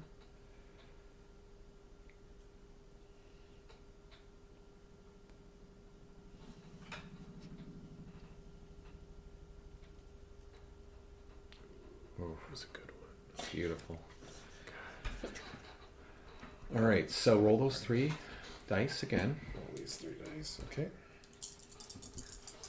6s. Hey, 1 6 and 1 1. Okay, so hand me the die with the 1. I did get 1 6, but because you got 2 6s now, you have narrative control. So what happens? Now, similar to what they saw before, and this time she's much further gone, but starts convulsing, and her whole body's shaking. But the meat in her arm starts closing up, and the skin starts folding back over itself, and kind of stitching herself back together again. But she looks like she's kind of going slightly unconscious, and just passes out, but we can tell she's still alive. Yeah, so she passes out from blood loss, but she does seem stable. I mean, none of you are doctors. You're not entirely sure, but you can tell that she does seem... Her breathing calms, goes a little bit less labored. Peter and Paul look up at you. Paul says, "Bro, sick. Nice work." And he kind of gives you a bro hug. And he Dude, this homeless guy. Can you believe this? This homeless guy just saved Mary's life. He's not homeless. He's a survivalist that's been in the woods. He's been helping us. He's really great. His shakes name's back John. his- He's not homeless though. He shakes around his long hair for a Peter's second. like, "James, dude, man, we were so worried. We thought you were gone, man." I know. What did y'all find? What happened to Oh, Mary? man. What happened? I'm not sure. Something came out, man, and something. I don't know. You We did it. started we heard these animals in the woods. It sounded like cats and dogs. It's kind of howling and screeching. And you know us. I mean, couldn't leave well enough alone. Yeah, y'all are pretty stupid sometimes. Oh man, Well, we've been out I on the see road you're for a in couple good days. company. Some cat sounded pretty good, to be honest with you. And Paul's like, "Yeah, dare you." man." What? Miss Belinda has a bunch of cats. She doesn't eat family. Melissa says, "I don't think that she has any cats anymore." Oh shit. Not cool, bro. Not cool. Melissa, she's got a mean stick, and she's a little crazy. Just tread lightly around. Paul says, That looks "Well, like. look." Is that brain stuff? Oh, cool. You don't recognize your stepfather? Just Yeah. oh my god. I didn't live with him. He was a dick Guess I'm anyway. living Says, with him now. "Hey, look, bro. I'm psyched that we ran into you, James. We're heading back that way. Why don't you join us, man? Get rid of this dead weight." But we're going to the fort. We heard on Dude, the radio road is right. blocked. There's No, we point. heard on the radio right before it went out that the fort is where we need to go. This All right, guy's you go this guy your used to be way. a We're soldier. gonna go No, ours. But man, just come with us. Like, this dude knows the way. You so saw skater what he chick, did. old hag, and this guy. Yes, this guy knows what he's doing. The old hag has a mean left with that stick. All right, Trust me, I've roll a seen conflict. You can do it. I believe in you. Oh, can you use it. Ooh, the do I hook get to die? roll my thing? You do? Yes. You have hope. Even though you're arguing with them. What does that mean? You got a 5. I got You got a a 6 6 as well. Only this one counts as a 5 or 6 success. Oh, okay. Right. But you don't lose it because it rolled a 1. You don't lose Right. that one. Okay, this was a 1. So you got 1 success. I got 1. One success. You can also burn your courage if you want Yeah. to re-roll that. Oh no, I'm onto this. Is that your brink? Wow. Yeah, that's my break. Is that bad? Oh no. How are you courageous? Yeah, describe your Ooh. courage.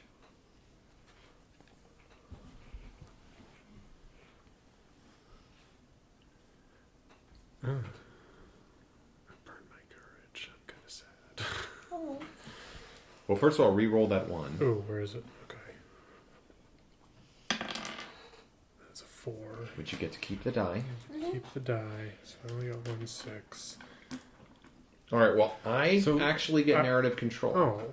So I got 1 6 as well, so we tied, so I have narrative Damn it. control. But you courageously stand up to your friends, and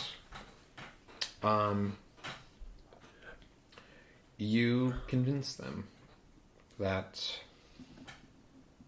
that is the way to go.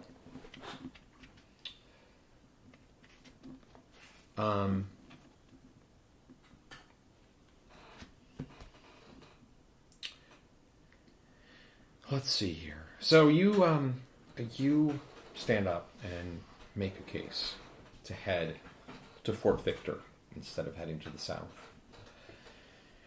And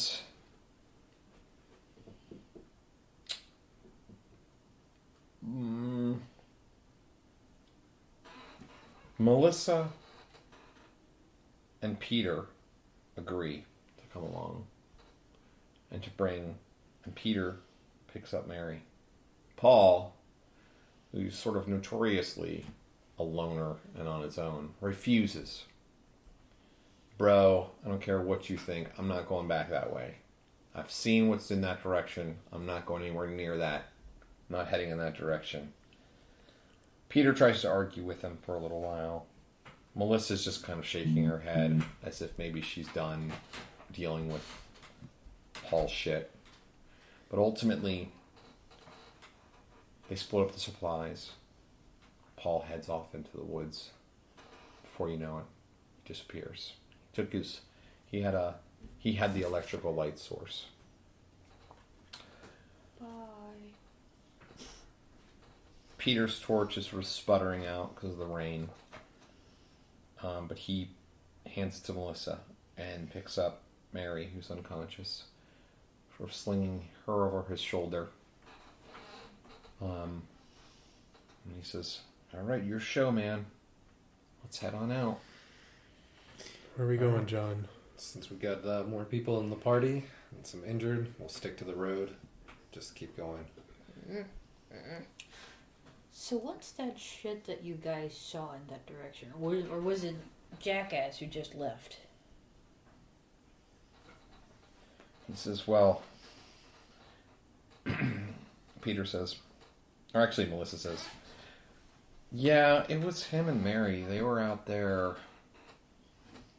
Well, they went to check out the noises, and it was, I don't know. Paul was real shook up. Came running back. That's why we turned back. Something seemed, I don't know. I mean, you know Paul," he says to you. She says to you, James. I mean, he can be a little rough around the edges, but he's always cool. But a couple days ago, once we saw that, you know, that was it. And that was it.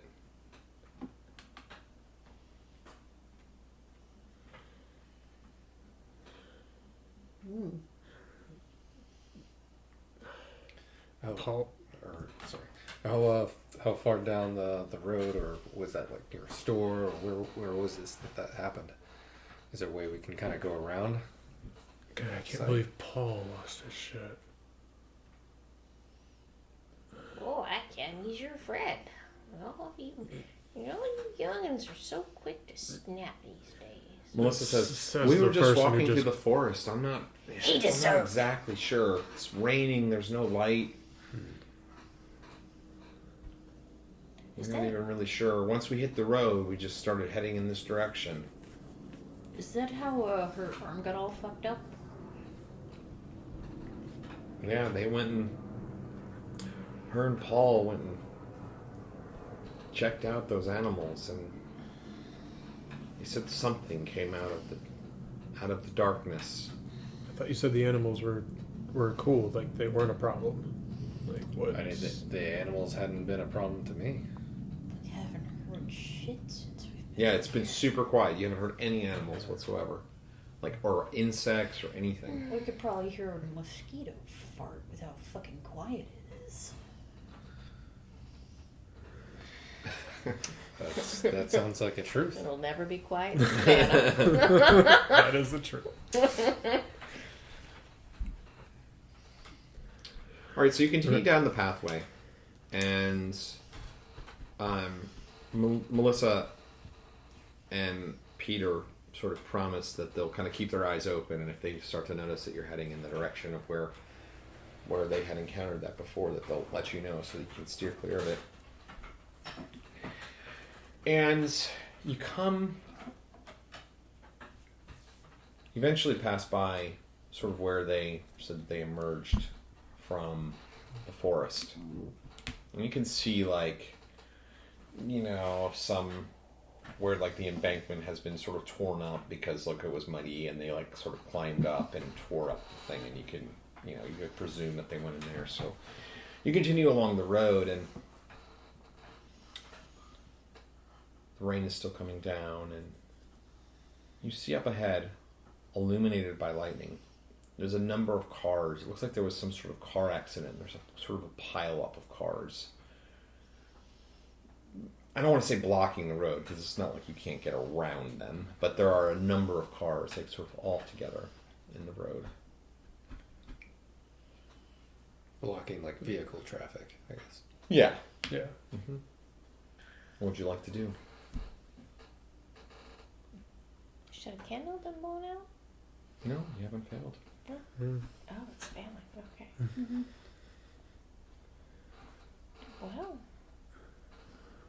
Well, looks like we can still find a way around the cars. Well, I'm just And- gonna start searching into some cars. Yeah. You start searching into some cars, see if you can find something. Yeah. All right. One of them looks like one of them older cars. Those Go things ahead. are built like fucking tanks. We should check out that one too. You got the crowbar. Yeah. Oh, No, two it's successes. 2 sixes and no ones. All right, let's see here. Only And one. I have one success, so you control the narrative. You see the cars up ahead, and what do you find? What's in the scene up ahead? So there are 2 cars and 1 pickup truck. The pickup truck is flipped over, and there's shattered glass everywhere, and it was a horrific accident. There are, out of the 2 cars, there's 2 bodies hanging out of the windows. Their faces torn to shreds by the glass.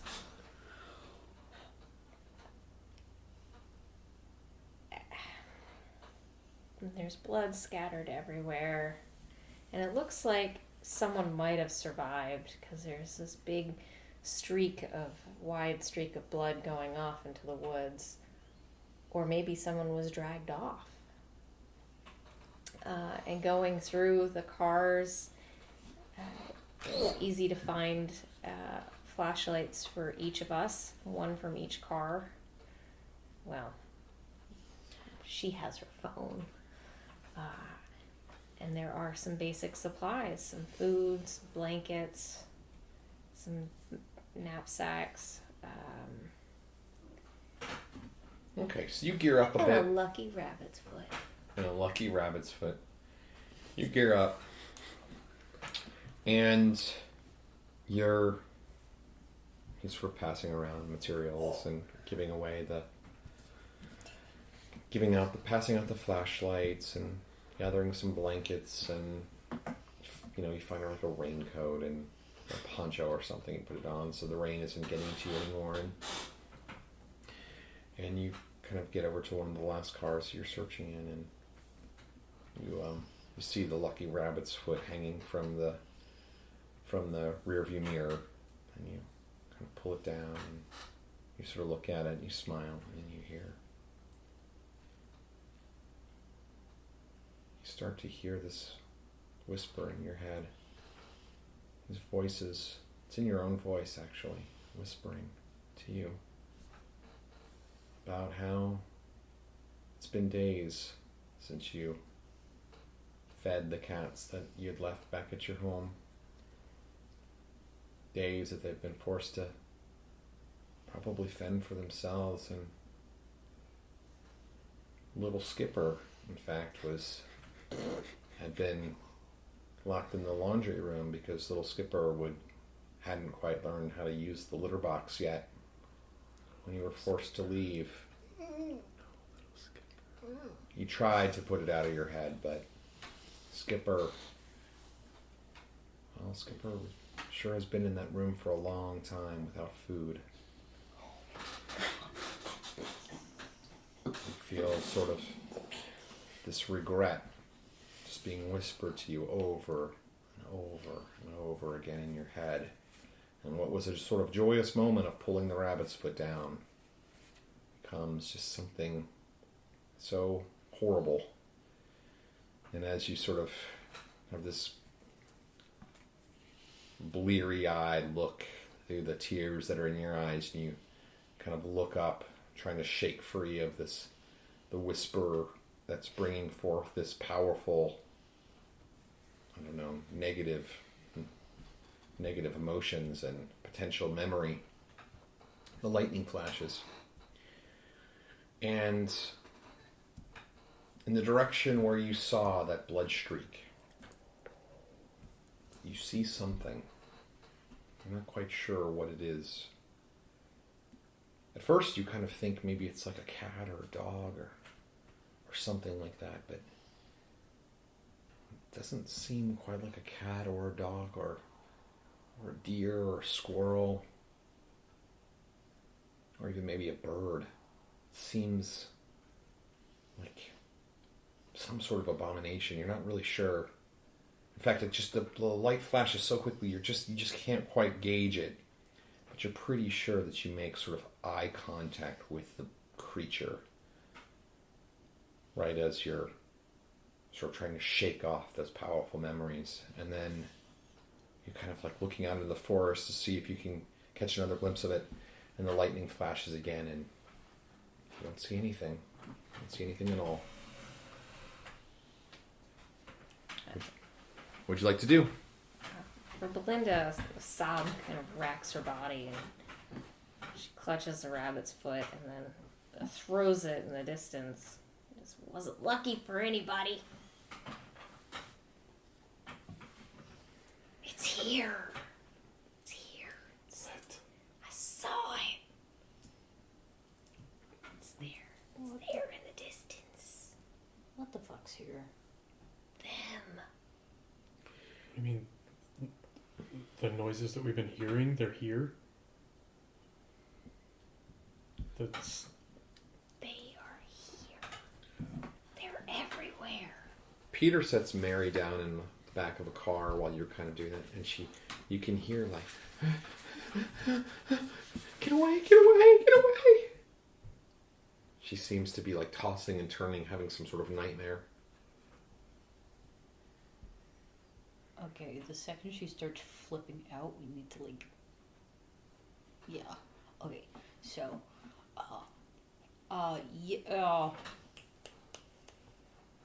dude whose name I do not know. Wake her up. Peter's like shaking her. Mary, it's only a dream. Wake up, Mary. Melissa kind of looks at you, James, like with like what do we do? Well, we can't stay here. We've got to keep moving. We got to go now. Like, I'll carry Melissa or Mary. And I lift her up, even though she's still writhing. Peter says, "Do you have any gas in that can?" Yeah. Shake, shake, shake, shake, shake. I wasn't sure if it was a conflict roll. But like, look how fucked up these cars are. Do you want to try to push over the pickup truck and see if we can do that? I say we just try all of them. There's one a little further down the road and we are going in that direction. It looks in better shape than these. All right, roll a conflict roll. See what happens.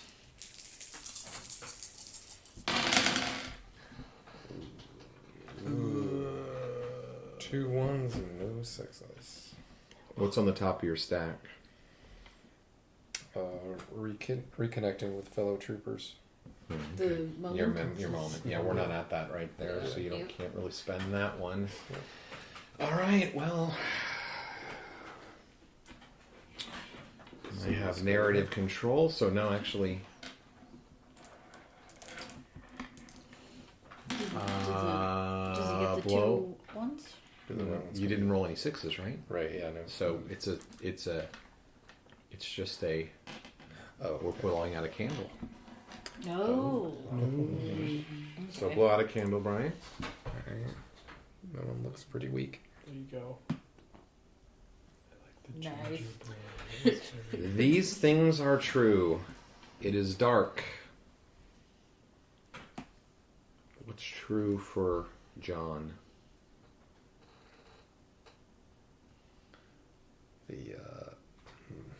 True for John. All the wheels on that car are in good shape. Maddie's coming down off of her high, and she thinks it's about to finish. Okay. The rain has been letting up slowly. But with the rain letting up, James has noticed that the dying trees have actually melted. John takes out one of the glowing syringes out of the case and slips it in a hidden pocket for safekeeping. I like it. That's 5. One more. Maddie's eyes and Mary's eyes are starting to glow the same color as the syringe, as the contents of the syringes they were given. That's it. 1, 2, 3, 4, 5, 6. And the 7th truth is? And we are alive. We're alive. Alright, you move over to the truck, and the tires look to be in good shape. It's sort of sitting on the road there. The door's open. In fact, you look and you see the keys are in the ignition. It's got a bit wet inside from the recent rain. Smells a little bit of stale cigarettes. There's a map sitting on the seat. It's a pickup truck. 3 people could fit on the inside. Others could sit in the bed. What would you like to do? It seems like the best time to give that gas can Yeah, give that gas a can. whirl. Yeah. Maddie will go over to the thing, and she'll open it and unscrew the cap, and motherfucker, don't fail me now. All right, you pour gas into the tank. You hear it eating it up hungrily.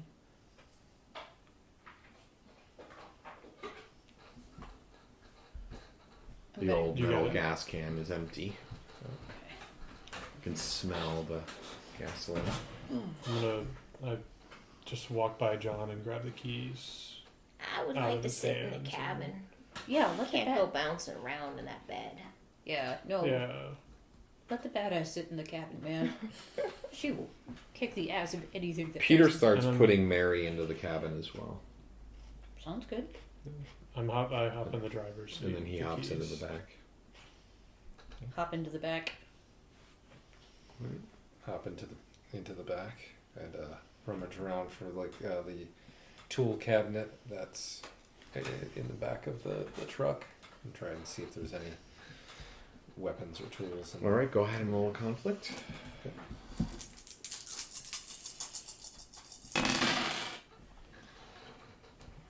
Oh man! So no sixes and no ones. Oh no. What you got? You open up the tool thing. You're like, everybody's piling in. You open up the tool thing, and this thing springs out at you. A creature that seems to be made up of multiple pieces of animal. It seems to be unlike any animal you've seen, but cats and dogs and forest animals, forest creatures. It's about the size of a medium dog. Looks like it was stuck in the chest, waiting, and it springs out at you. All right, put out another candle. Yeah.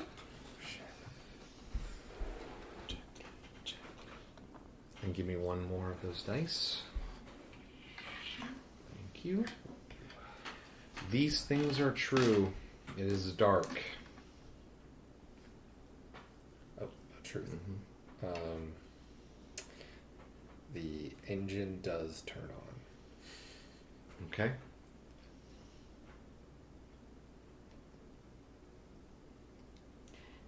The bed of the bed of the truck is very slick, and it's hard. And as the creature lands, wait, is this something I can do?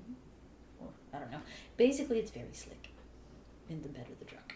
So Okay. The sound that the creature makes actually sends painful shivers down your body.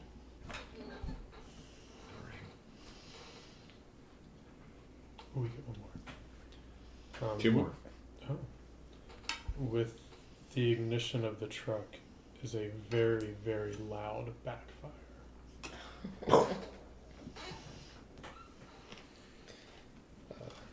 John was able to fling the creature outside of the truck as it started.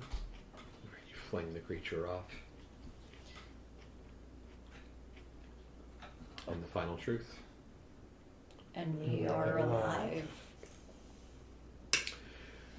You hit the gas.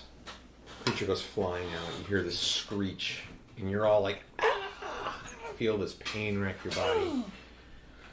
But James hits the gas, backfires. You shoot off down the road, and you're not sure what happened to the creature. You don't know. You just heard the screech. Died off quickly. You zoomed away. John, you pushed it away. But you notice that you have these long, bloody marks now, scrapes, cuts down your arms. Superficial for the most part. They remind you a lot of the scrapes that were on the face of Maddie's stepfather. Maddie's stepfather, who had been taken by madness and whose mouth had distended into a horrific gaping maw just before he died, before he was bludgeoned to death by Belinda's brain-coated log she still carries with her wherever you go. You drive off. You start heading down the road. The rain is pretty much, completely stopped now at this point. You've got a couple of, beads of water on the windshield that you've got the headlights on, just sort of providing you with a certain sense of comfort. And driving along down the road. And let's see here. You see all of you kind of settle in. And you're putting some good space between you. There's some cars here and there that you have to, dodge around or even sometimes move into the grass. But fortunately, you've got this truck. It's an old pickup truck. So other than some bumps and such, you're able to sort of weave around it. And before you know it, you start to see this long line of traffic up ahead. All cars, abandoned cars. Just this long line of traffic. But you, John, know that up ahead is one of the entry gates to Fort Victor. You don't see any lights or anything like that right now. But this is sort of a civilian entrance. One of the roads that leads up into the fort. Within our sort of, in this particular area, there's a lot of the on-base housing sort of enters into this. So this is more the, where the living quarters and stuff would be. Doesn't seem, like I said, there's all these cars. Looks like they were trying to wait to get in. But you're still pretty distant at this point. There's probably cars good 25, 30 deep. Kind of impeding your way to continue to be able to drive. What would you like to do? Of course, you're in the driver's seat, James, but John, you all see this, but John knows what it is for sure. It doesn't look too promising. The truck slowly rolls to a stop and just turn the key and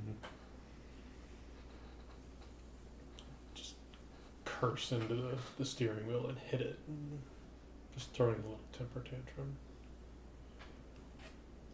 Yeah, you were kind of running on fumes anyway. The last bit of the rain, John was kind of washing his wounds in the rain and covered them up so nobody else sees them. Mm-hmm. You notice that they were they weren't bleeding, but they looked fresh still. And they kind of tingled a little bit. But you cover them up.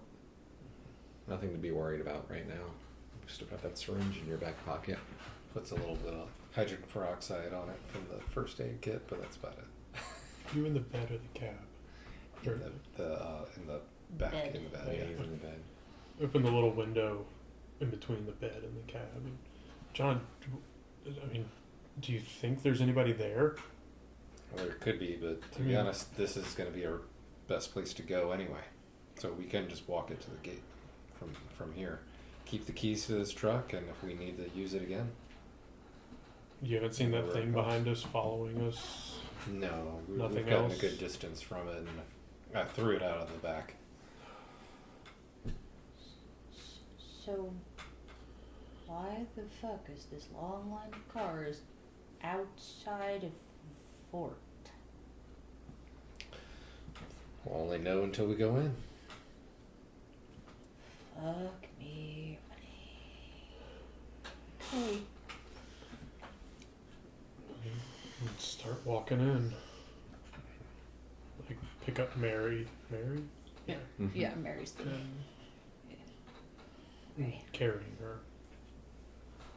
Melissa kind of curls up next to you, like sort of, you've got Mary sort of thrown over your shoulders, and she kind of, intertwines her fingers. There's always been a little bit of a spark between the two of you, though it never led to anything more, for one reason or another. And so she's sort of curled, walks tightly near you. Peter seems a slight bit resentful of that. And you all pile out of the truck. Again, it's not raining anymore. There's still that strange quiet, especially now that it's not raining at all. Really, the only thing you can hear is your own breathing, footsteps. Even the wind doesn't seem to be around here. And just then, you hear this sound. It seems to be getting louder and louder and louder and louder. And it takes you a second to sort of clue in to what you're hearing. As you see this helicopter fly overhead, passing over you, going into the base. There's a small airfield on the opposite side of the base. You see it fly over top of you, just quickly in the night. What would you like to do? See, guys, there's people. Let's go. And come on, pick up the pace. Let's go. And I start running with Mary and Melissa. Moving faster. Just And excited. Maddie is right behind him, behind James and his friends. And I start yelling out towards the base. Hey, we're out here. Let us in. Make a conflict roll. And use your hook die. Ooh, Yes. that's right. Yeah. Get any successes? 2 successes and 3 successes. Nice. Ooh. All right. Okay, so what happens when you run towards the gate and you yell out? Success mean like it's always good. You get to narrative. Yeah. I didn't I get get any narrative control. Oh. It doesn't have to be good. You can. Yeah. You can. We're telling a story, so you can. It just means you get control over the story. So the helicopter is still flying towards. It's almost reached, and I'm just so happy to be with my friends, and having this. We're gonna survive. I keep telling Melissa it's gonna be okay. We're gonna make it. See, there's the helicopters just right there. We're so close. And as the helicopter reaches the very bounds of the fort, there's just one more there's a flash of lightning, even though it's not raining. And the helicopter just disappears into the darkness, and it's completely black in front of the fort. What the fuck? What the fucking fuck? And again, it's quiet. Helicopter blades, it's like they were just never there. And I stop, drop Mary onto my knees again, and just say, Melissa, I was wrong. We're done. Hey, that is some fresh bullshit! Hey! And she hops up on on the top of one of the cars and just screams, and and one of her hands comes to it. Hey, we're fucking out here! right, so, John, you're kind of surveying the area. You've been to the fort before. And you all saw the helicopter disappear into the blackness. And you can now see, sort of like, as you're up close enough, that there does seem to be this almost wall of blackness beyond, on the other side of on the base. And it seems almost to be kind of rippling.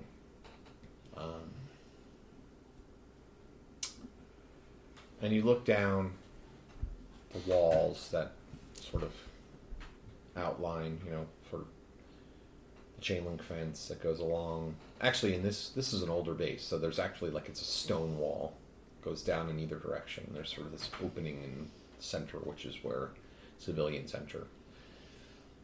You look down the stone wall, and you can see a big break in the wall. And it's a good maybe 100 yards down. You can see where there's a big break. And you see a little bit of light. And your trained eyes, having served some and spent some time in out in the field, you can see several military tents have been set up outside the walls. And from one of those tents, there's some light coming. And see a little bit of light. Roll me a conflict.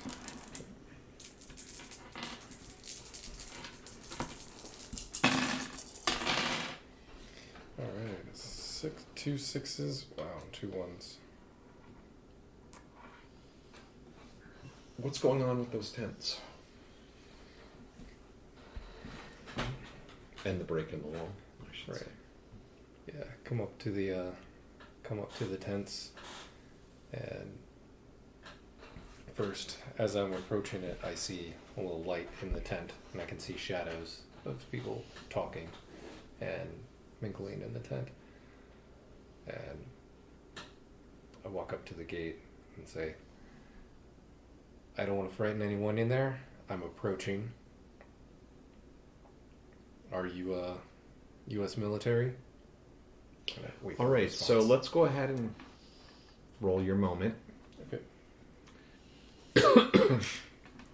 Roll again? Yeah, we're going to roll again. Okay. We'll see here. These are your buddies. Reroll that one, yeah. Oh, 3 6s. Whoa. 2, so 3 6s. What's your last name is It's disavowed. Oh yeah, disavowed, yeah. I wasn't allowed to say it. You hear Jay? Is that you? Big J? And the tent curtain opens up. And you see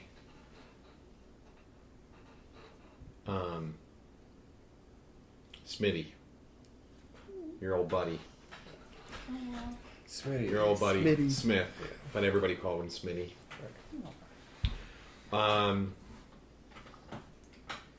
Smitty is you see he's got camouflage painted on his face, he's fully decked out. You can see he's pulled down the hood of a ghillie suit.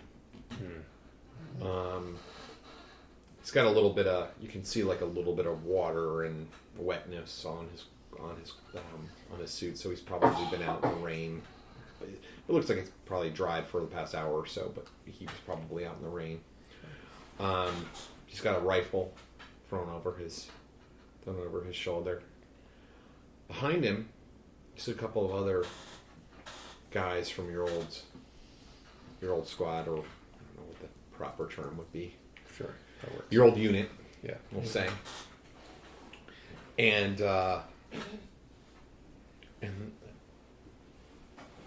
And you hear, like, one of them says, "Is that Big J?" You see a couple of your old buddies, and they sort of all kind of they basically pull you in to the tent, start, giving you pats on the back and kind of, like fucking with you, doing a little bit of, like faux combat. And you can see their spirits are totally raised by your appearance here. Burn your moment and grab your hope die. Yay.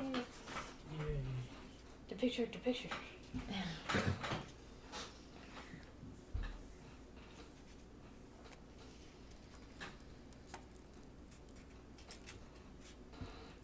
And all the rest of you can hear this.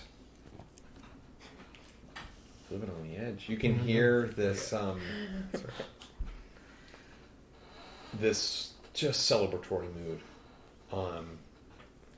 and it's strange. Like, it's within the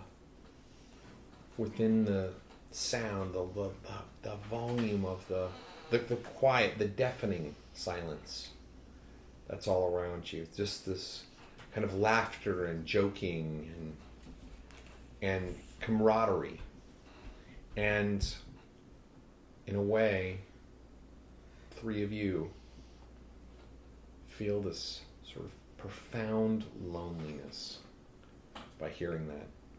The kind of camaraderie of being a part of something bigger than himself that John is a part of. Almost kind of pangs at you as you hear it. Although you're not unhappy for him, but he has found his group, and it is very clear that there's a stark realization of how the three of you,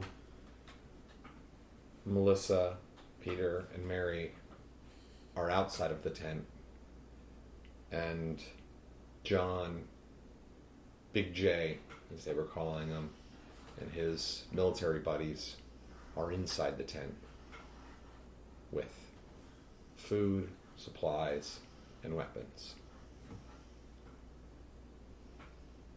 What would you like to do? Feeling that pang of loneliness, even though I have my friends right there, and after seeing the helicopter just disappear, I can't move. I am still feeling this desperate hopelessness. You feel that, and you hear in your mind, "You're going to run away from them again. You're going to run away. You're going to abandon your friends again. You know it. You know it." No, it's different. You can feel Melissa's hand sort of clutching yours. She must be feeling that same sort of loneliness, but you know it's sort of feeble and pointless, because you're just going to let them down again like you did the last time. You just feel this deep, deep regret, and this whispers in your head. And you kind of, all three of you that are outside the tent, along with, well, you wouldn't know what they would feel, but the three of you that are outside this tent, you sort of feel this, like, almost wave coming from the military base, like this sort of, it's sort of pulling you in to a certain extent. You kind of feel this two-sided thing, this, there is safety and there is your end simultaneously. You sort of feel both. So your buddies, Smitty and the others, they kind of like, kind of pull you outside, and because you kind of mentioned that you came with some others. Came with the party. And Smitty says, "Hey, you made the long journey, I see." Smitty, name's Smitty, Corporal Smitty, but he just call me Smitty these days, and then he kind of introduces the rest of them. "Yeah, Bit of a shit show around these parts these days, huh? Thanks for bringing our good buddy Big J back, safe and sound. You notice they all have rifles thrown over their shoulders, packs on their backs. They seem to be sort of carrying their supplies on them. They look well fed. They look fit, hale. While you all are kind of like bedraggled. You've been surviving on a couple of bags of Funyuns and a couple of protein bars, a little bit of extra food you found at the last site. This town's always been a bit of a shit show, son.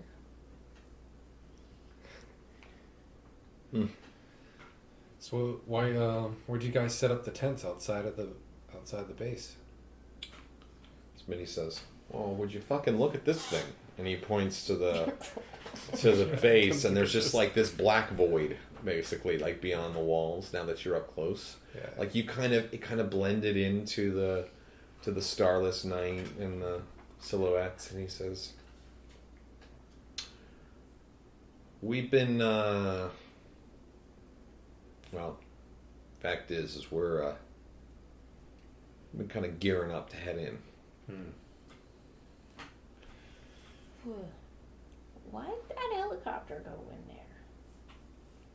Yeah. Beats me. We haven't had radio signal for days. Our packs ran out.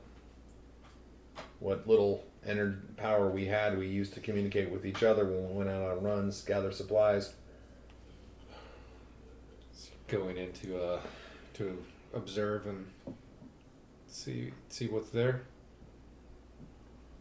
We're thinking about it. It One of them whispers into Smitty's ear, and Smitty says out loud, he says, "No, this is Big J and his buds. We can't do that."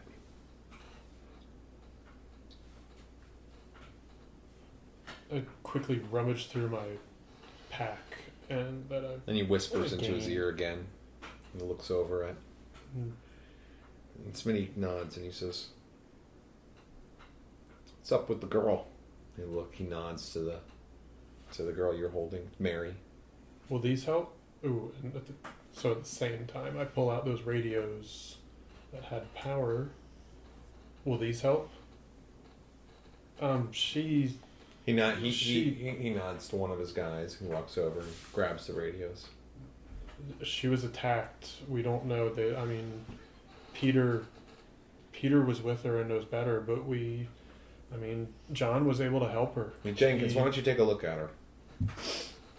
He goes to take her from you. Where are you going to take her? Just into the tent. Don't worry, son. We got Peter, it all under control. Peter, can you go with her? I'll go with her. Peter goes as well. Thanks, Belinda. Does she still have the... Oh, yeah. So they go in. Two of the soldiers go in. With one of the soldiers takes Mary. It takes Mary. Another soldier goes in as well. So there's two soldiers that go in. A third soldier stands guard at the entrance to the tent where you and Peter go in. And then Smitty stands out there with the Belinda goes in, right? Yeah. Okay.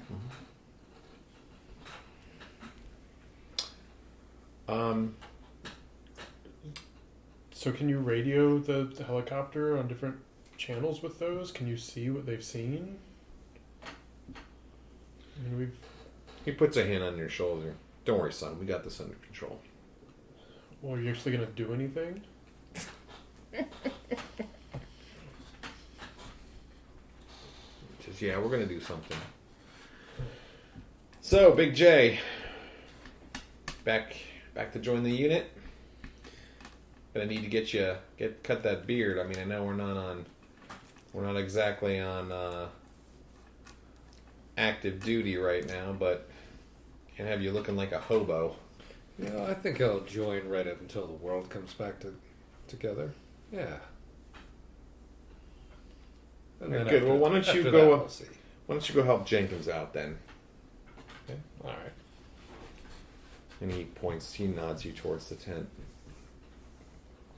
So I did, and Smitty, when you head in, Smitty looking at the two of you and says, I didn't catch your names. James. Maddie. Smitty. Mm-hmm. It's Colonel nickname. Smith, but, Smitty. Oh. I thought you said corporal. Corporal Smith. Okay, he says corporal. He says corporal. And, He would and be then Colonel. follows by, like, watch your tongue. Tell your parents. Doing my best. Yeah. I'm so sorry. Shut it, Bianca. You're like such a teenager. You sense, both of you sense danger. Like, So this guy is looking at you in a way that makes you feel a little uncomfortable. How many other soldiers are There there? were 3 other soldiers. There's one now at the tent. There's 2 inside with Belinda and Peter and Mary. And then of course, John went in as well. So it's So you can see inside. I'm going to switch back inside real quick. Jenkins, who you knew before, lays Mary on the ground, lays Mary on a cot. Starts kind of, he somewhat undresses her, but not in a gross or weird way, but to sort of examine her, and it kind of looks at the wounds, the injuries, and stuff like that, and then he pulls open their eyes, and there's like this glow at the eyes. Ooh, I'll be. That don't look good. If anybody were to ask me, but no one's asked me yet.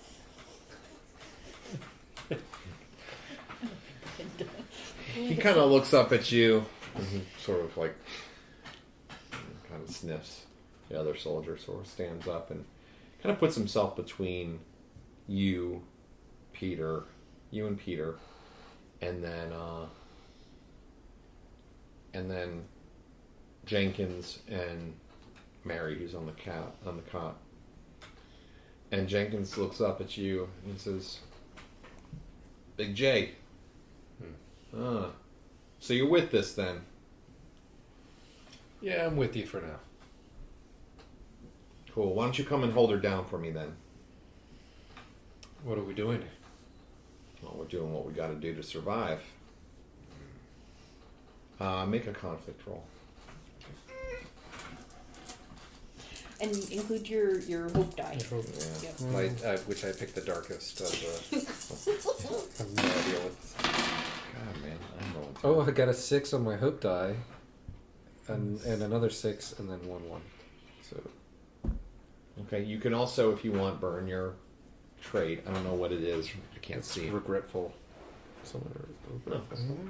You can burn it or not, or you can give up the die. If you can figure out a way to make regretful mean something here. I have a feeling I know what's going to happen. I could, but should we... You What can do you hold guys on to think? her. Doesn't matter. Yeah. Up to you. I mean, do I succeed over pass from... You succeed no matter what. You got a 6, and I didn't get any 6s, so I don't Right, have yeah, narrative that's what I control. meant. Yeah, I don't have narrative control. So, Now, for every die he gets, it's more problematic for us. So, I think we've been lucky on our rolls. And I've been he's rolling really low. Yeah. Yeah. But even still, the game progresses. Right. Okay, well, the regretful aspect is like there's a flood of memories of from when at previous times the military had asked John to do not so savory activities in the Middle East, and he walked away from doing those deeds. And you know that some of these your old members of your old unit, some of them might have done some of those things with a bit more relish than others. And Jenkins was just one of those. You have narrative control, though, so what happens? So how many people are in the town? There is 2 soldiers, Jenkins and one other. One of your other old buddies. Yeah. Belinda, Peter, and then Mary's on the cop. And then Yeah. you. No, so there's a total of 6. I look over at the other soldier and I ask him to come over to help us instead. I was like, and was it Jenkins? I was like, Jenkins, you don't really have much medical history. If you don't mind just stepping aside, just letting us. Yeah, in fact, in letting this us do case, you actually just describe what happens. Yeah. So you actually control what happens. Right. They just do what you say. Okay. Yeah. So then he looks kind of confused by it, but then goes okay and steps aside, and I asked the other soldier that seemed like I saw like he had a medical or like doctor's insignia on him, and ask like what like kind of appropriate things that we have in there, and give her essentially like some antibiotics and etc. And instead of potentially doing something more sinister that John felt was coming. Right, so yeah, he administers antibiotics and sort of follows your lead, with the assumption that this is what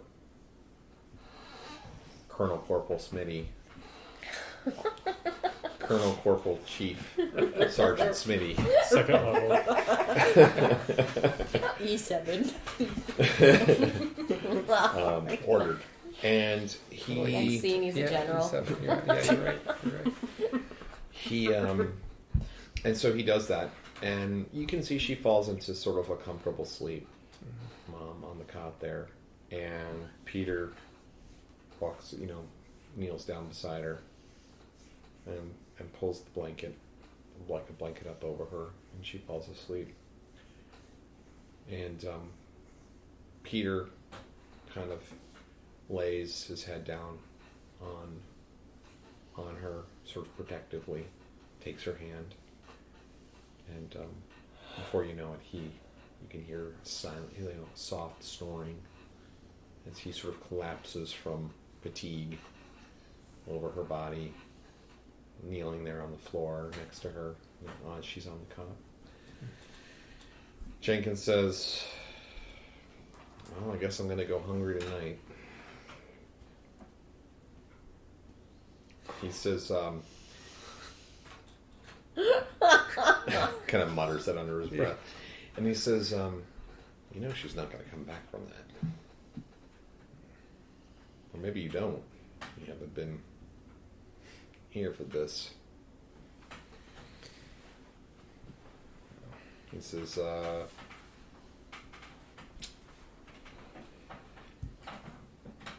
friend out there is showing some of the same symptoms. Better you put her down now.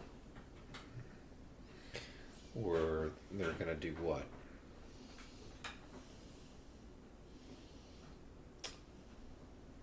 Well, the madness will overtake her eventually. Well, this is still new to us. Maybe it'll go out of her system. It's a little bit of time. All right. You always were the optimist. So Smitty outside with the two of you. James and Maddie. So can I have my radios back? I actually might be able to help. I was an electrical engineer major, and I could probably boost the signal to reach the helicopter. Roll I could just conflict. tinker with them. Yep. Ooh, where is it? Yeah, I know. Get it in there. Uh-oh. That was Mine. mine. Roll that, yeah, roll Yeah, that. but that was mine, right? Okay. Well, you definitely succeeded. That was a 6 and a 6 and 2 1s. Unless you're going to burn your brink. Oh, what does that mean? That means I have to play it. I Right. believe when your brink is a little different. On your brink, you reroll all the dice. Ooh. Which means you could get more successes or more failures. You've succeeded for sure. You'll lose 2 dice, but you've succeeded for sure. Those 2 ones. That's a big risk. That's what it is. Succeeded. If you fail on your brink, then you lose your hope die. Like if I... Oh, okay. We're just... You're going to just lose those We're dice. just going to lose the one. That's what I like to see. Yeah. Odds of distance All right, so what shifted happens quite then? a bit. What's his name? Smitty. Smitty. Mm-hmm. Smitty says that's not going to happen, son. Those radios are ours now, as are the rest of you.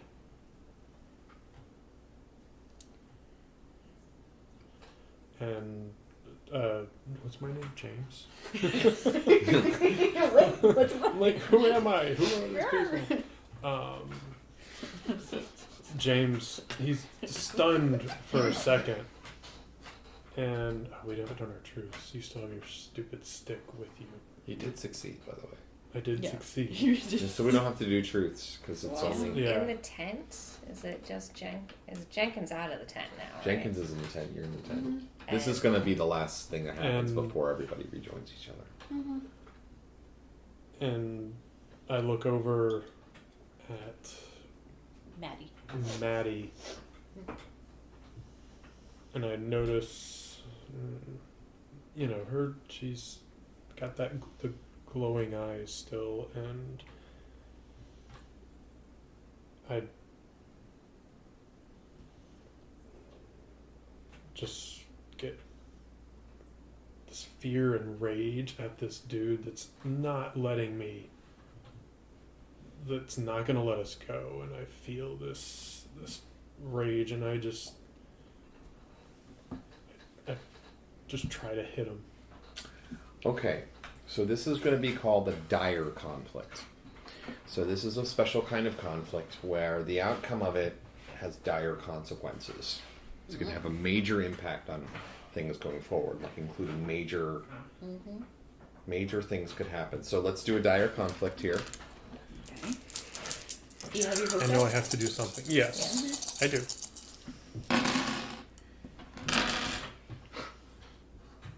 Uh-oh. 2 6s. I didn't even get a single 6. So anyway, but I mean, you only have to succeed. So did you get any ones? No. No, Oh, look at that. no. Oh man, there's only 4 white dice left? Yeah.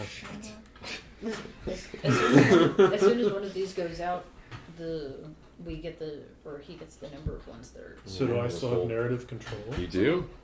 Okay, so as I lunge towards him, I've never fought before in my life. I even have my thumb inside my fingers. Ow! And I hit him, but there's something behind him that he trips on. It's not enough force to actually hurt him. He kind of laughs at first, but then he trips on this thing, and as he trips, his head just hits part of the tent pole that hasn't been set up properly, and just impales straight through his head. Oh my god. Damn. Oh shit! And like, oh shit, oh, Oh shit, shit! oh Oh shit! oh shit, oh shit, and just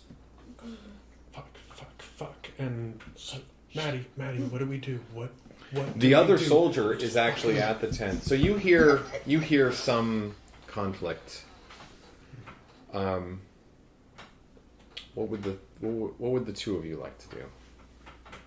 What would you like to do? You haven't done anything for. Belinda beat the bed. What would Belinda like to do?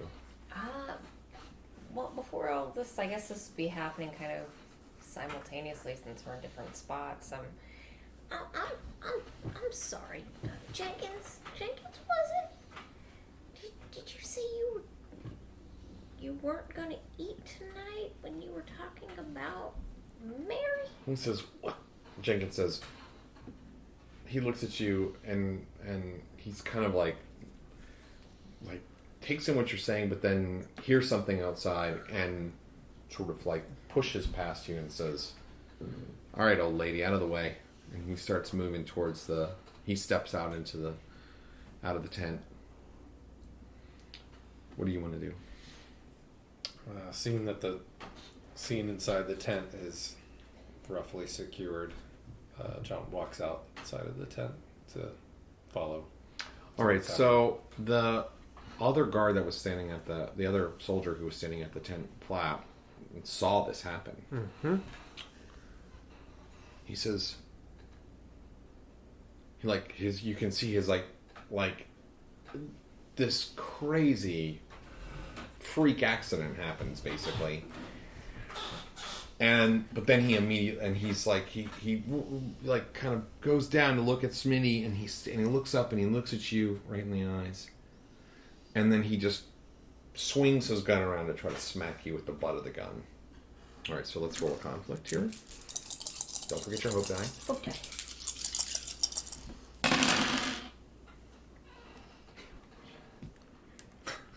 You don't have any successes? 5 and 6. No, yeah, a single success in the So ages. 5 on my hope, so wow. that's a Oh, success, right? Oh, Yeah, wow. you Yeah, succeeded. you're- You have narrative control. Being the athletic young lad that I am, and quick on my feet, and full of fucking adrenaline because I just impaled a dude's head, I'm able to dodge the butt of his gun, but in the process I fall right next to Smitty's body, who's just been impaled, and I'm shaking and still seeing this huge soldier above me kind of stumbling as he missed me. I notice that Smitty had a sidearm on him, and I pull that sidearm and just don't fucking move, man. Like, I just back off. He raises his hands and takes a couple steps back as the two of you emerge from the tent. What would you like to do, Maddie? Yeah, you fucking back off! You fucking back off! Okay. Fuck. What do we do? Okay, think. You're kind of like standing at the tent, and you can see there's the big gaping hole in the wall, basically right behind you, leads into sort of the void, the blackness that seems to encompass the entirety of the base, Fort Victor, and which sort of gives, again, it fills you with this sort of simultaneous feeling of salvation and ruin. But it's basically right there.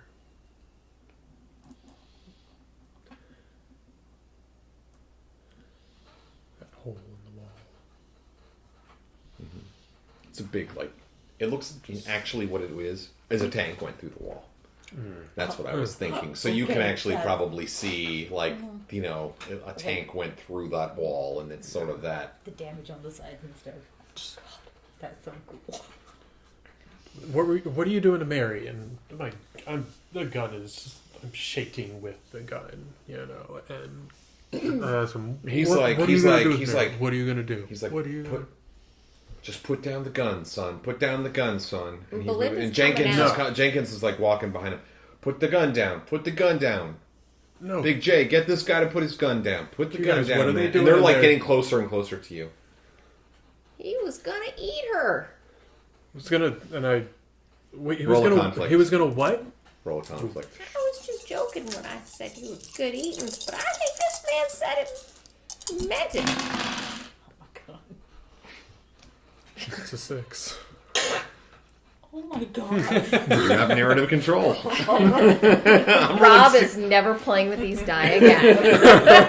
Are there 6s on these dice? they're all like I on the snapped side. those right after I asked you what point There you go. They're weighted to one. It's remarkable. That's Oh my god. very remarkable. Oh, Jesus Christ. As Jenkins, did I kill Jenkins already? No. No. Smitty is As dead. Smitty is dead, impaled. As Jenkins gets closer, I just start. I'm already crying because I do that, and I aim the gun and just shoot at his knee. Okay. You blow off his kneecap. Jenkins falls to the ground, spins around. What's the other one's name? We didn't get it. Graves. Graves. Graves. Yell at Graves. Go through the hole now. I'll fucking shoot you too. All right. Graves takes a couple steps back, stepping away from Jenkins, who's like screaming in agony. And he goes running through the hole. Just rushes off and just goes through the hole without hesitation. And then you start to hear this howling sound. It's like a cacophony of discordant animals just echoing into the night.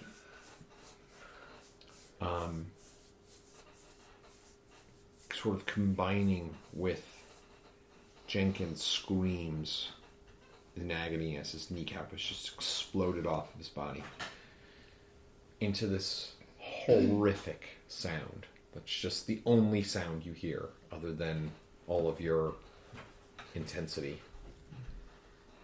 The other guard comes running out to the one who was in the tent, kind of watching over.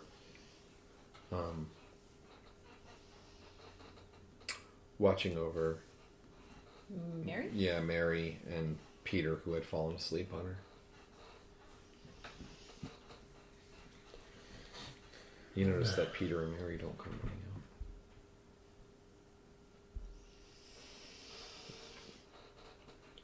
out. Oh. John grabs the weapons off of Jenkins and looks at the doctor that comes out of the tent. Just goes, Jenkins just went ballistic. Started shooting at people, going crazy. We had to take him down. So Jenkins is on the ground screaming. Smitty has a spike through his face. Seems legit. So roll conflict. Roll conflict. Use your hope die. Oh yeah. Yeah, better hope. Use your hope. And he's armed now. By the way. I can see 6s on your sides. There is no sixes. One, and a 6. Do you have a virtue or anything to burn? He's got. Point the gun at yourself. Oh. Oh wow, that's your brink. Shh. Nobody's supposed to know that. Yeah. Oh shit. Sorry. So unless you want to spend your brink, you're gonna lose that die. Unless you want to burn your brink. If you spend your brink, You have to then roll all the of it. dice. So I mean, need the a way success. Rob's rolling, I would just let go of that one. Right?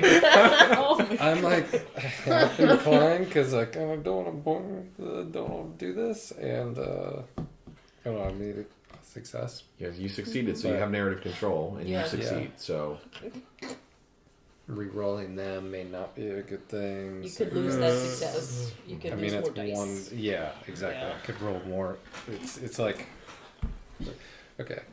The young doctor seeing.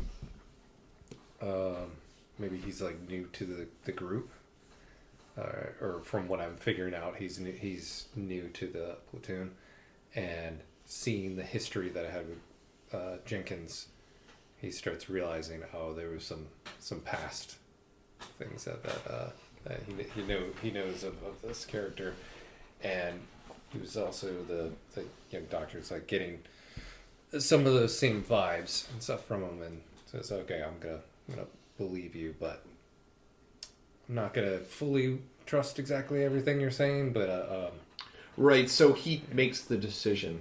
I'll kind of take over here. He makes the decision to believe you, not out of the how the facts have added up, but because he's seen Jenkins do some things, and he was a little bit more along for the ride with Smitty and Jenkins and such.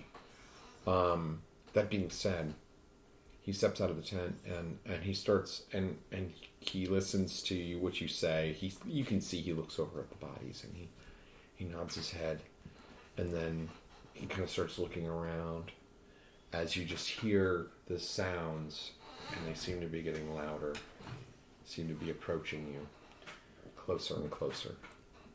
So they're coming, like, is there a way to pinpoint where the sounds are coming From the forest, basically. forest, That's okay. adjacent to the... Fuck. James. And Jenkins is still, like, screaming his head off because, well, Yeah, yeah. his kneecap. He's screaming and sobbing. It's like kind of like both. Guess we got a decoy. We got someone who can go on ahead and draw those things in, and well, we go head off, because I think it's about time that we head off now. head off to where? Oh, we could drag him into the woods. I'm not quite sure, but eventually we all meet our end. You motherfucker! God damn it, you blew my knee off!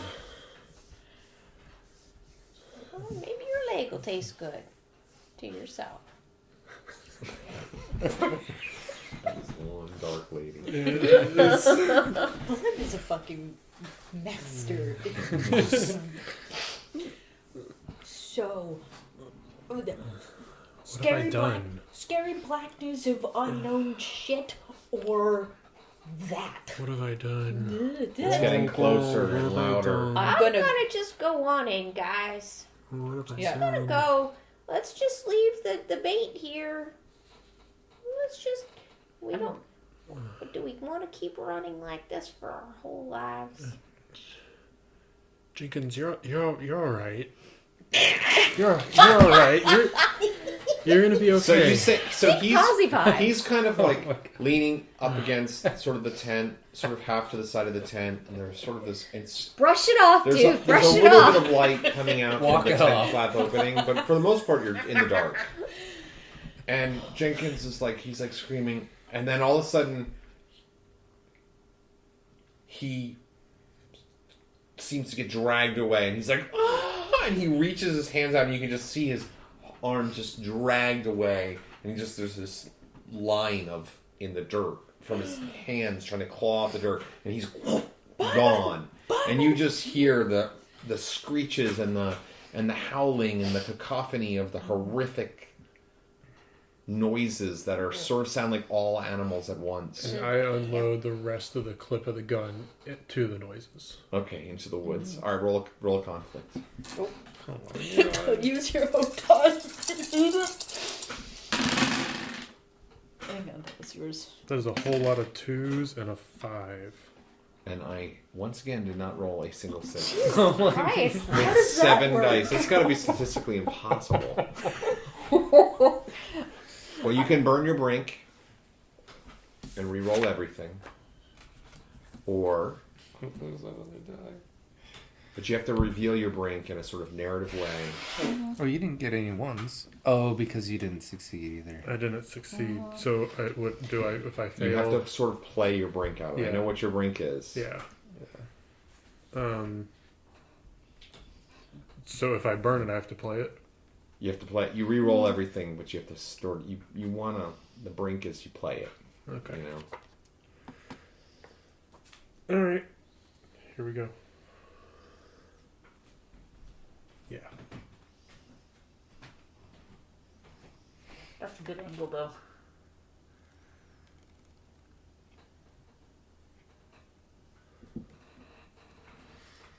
It's actually kind of a perfect moment to play that brink. I re-roll, right? Mm-hmm. Okay. Okay. That's a shit ton of ones and 1 stroke. Oh my You lord. succeeded, Wait, did you get a success? You did. Oh my god. But I lost 2 dollars. Oh wait, but hold on. I roll mine. Oh, fuck. That one's bought. I got 1 6. Oh no. So I have narrative control. Uh-oh. And I own all these dice. So, okay. like, It's a lot So- of pretty dice. I was wondering about that. It's like, I've unloaded so the clip. many So into the James darkness. unloads the clip, and it goes click, click, click after the clip is empty. And he takes a few staggered steps backwards. And James, you just start hearing these voices in your head. And it reminds you, and you hear your friends' voices in your head. Calling for you, yelling for you to help them, not to leave them, piercing you with regret and remorse for what you've done. You take a step back and you can just feel the hollowness in your being and know that this is who you are. You're not a loyal friend. You're not courageous. You're a survivor. And you're just going to have to live with this once more. As James goes sprinting off, rushing into the open break in the wall and into the blackness of the void beyond.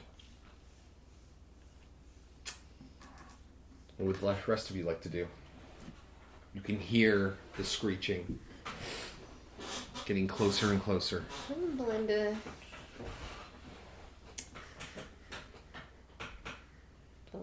understands sometimes your road comes to an end. Sometimes your road continues and you just gotta take a chance. So she's gonna start heading on into the opening in the wall.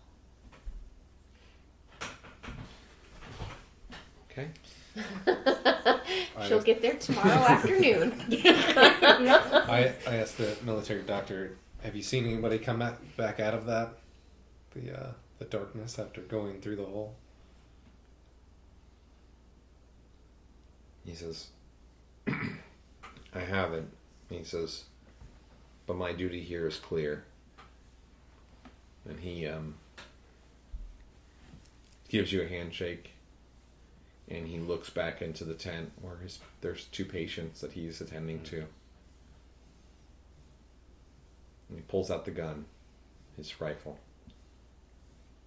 Moves into the tent and sort of kneels down or squats. Yeah, basically sits down in a chair right in front of the cot where Peter and Mary are, facing his gun out to the opening of the tent. His rifle. What about you, Maddie? She watches the doctor go into the tent and she just kind of, and then she looks back the way that that's Smitty or Jenkins, whoever. No, Jenkins got dragged. We gotta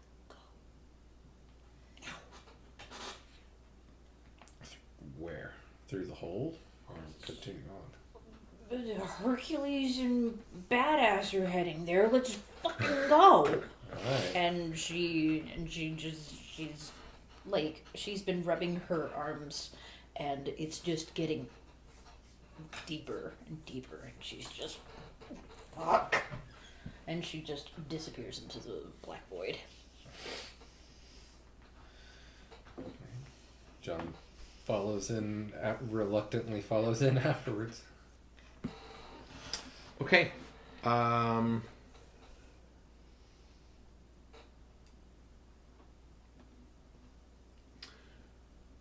don't you go ahead, Mindy, and Okay. Maddie. Good luck. Let's roll a conflict Oh, here. do you have your hope die? I don't. No, they never- because my dad tried to stab me. Right. Dude, you see this? That's so ridiculous. I did not How is roll a this single possible? 6. Nice. So Did you roll a 6? I rolled a No. 1. Oh. Yeah. Can I burn my drug addiction to try to reroll? Yeah, that play one? it. I mean, how would that apply? Oh, you have been doing the rubbing in the arm. Okay. She gets to the void, and she stops. Buddy, you still got that the first aid kit, right? And there was a little bit more in one of those shots that I gave you. I was wondering if you need more. Yes, okay. And he empties the rest of the syringe into her arm. All right, go ahead and burn that vice then.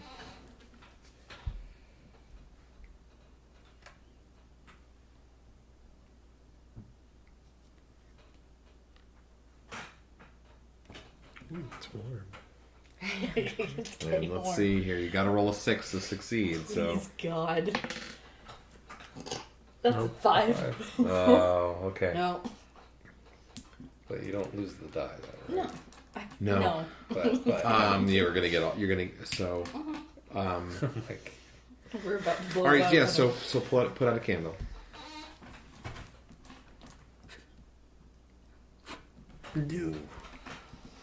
Looks how many do we have wax? I know.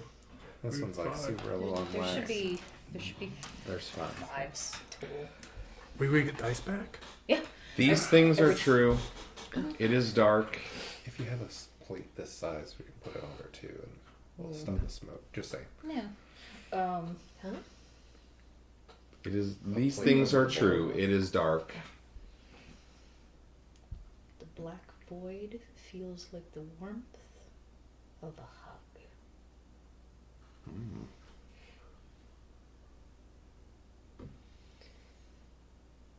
Feels like the warmth of a hug when you're deep in mourning. Oof.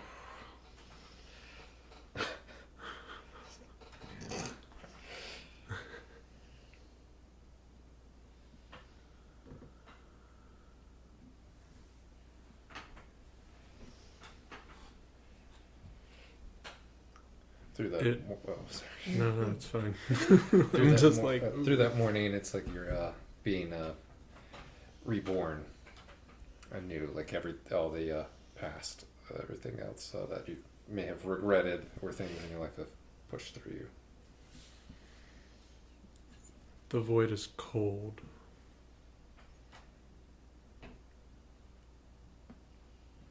All right. And We are alive. you pass through, and you feel this sort of like warm hug of morning. In many ways, it sort of feels like, if you were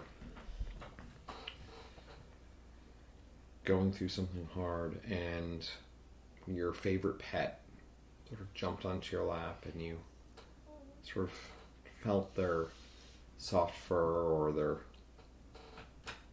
coarse hair against you, and maybe a lick or a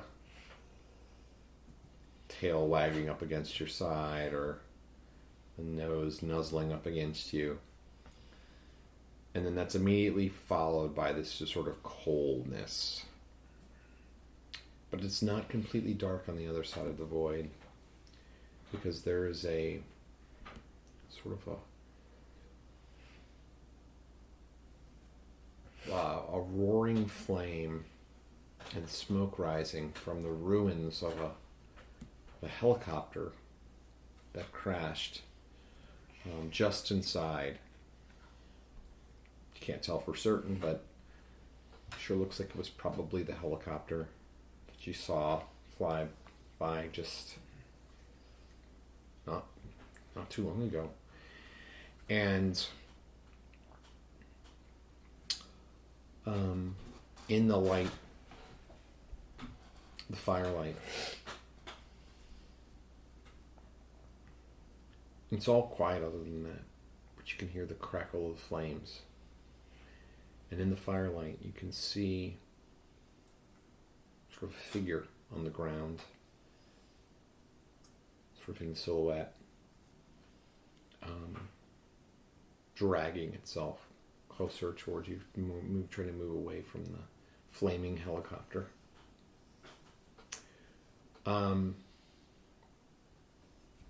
Maddie and, well, okay.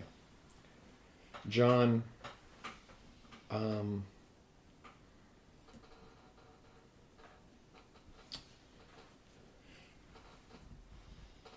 you kind of hear some of the things that your friends, like when you're on the other side, they just kind of like make some exclamations or say a couple of words. And for a second, it just doesn't make any sense to you. Like you hear the words, but the words are like meaningless to you.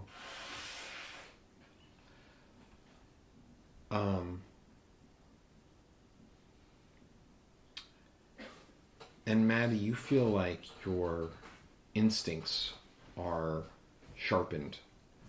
Like it is dark, but you can almost sort of see the sharp edges. You can see... It's as if you are like a nocturnal creature. And although you can't see in the dark, you feel comfortable viewing things in the dark.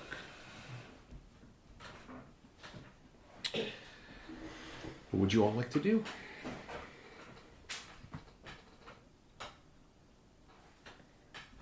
There, crackle. It's probably rabbit or rodent coming in with the noise.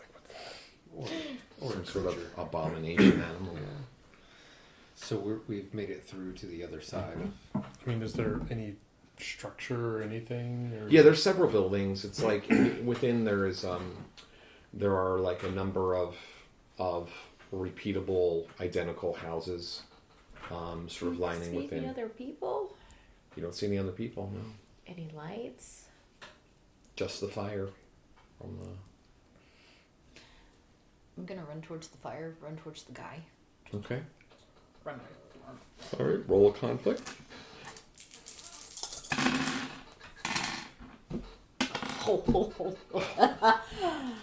I am being courageous, running out of fire. Okay, sounds good. Yeah. How many ones do you have? Just one. All right, so you're But gonna I don't reroll. have a success. So you're gonna roll that one. Okay. Yeah. Reroll that one and burn your thing. Oh, no. That's gosh. Darn it. God damn it! I didn't roll the one again. All right, burn it. Yep. Get ready. Get ready.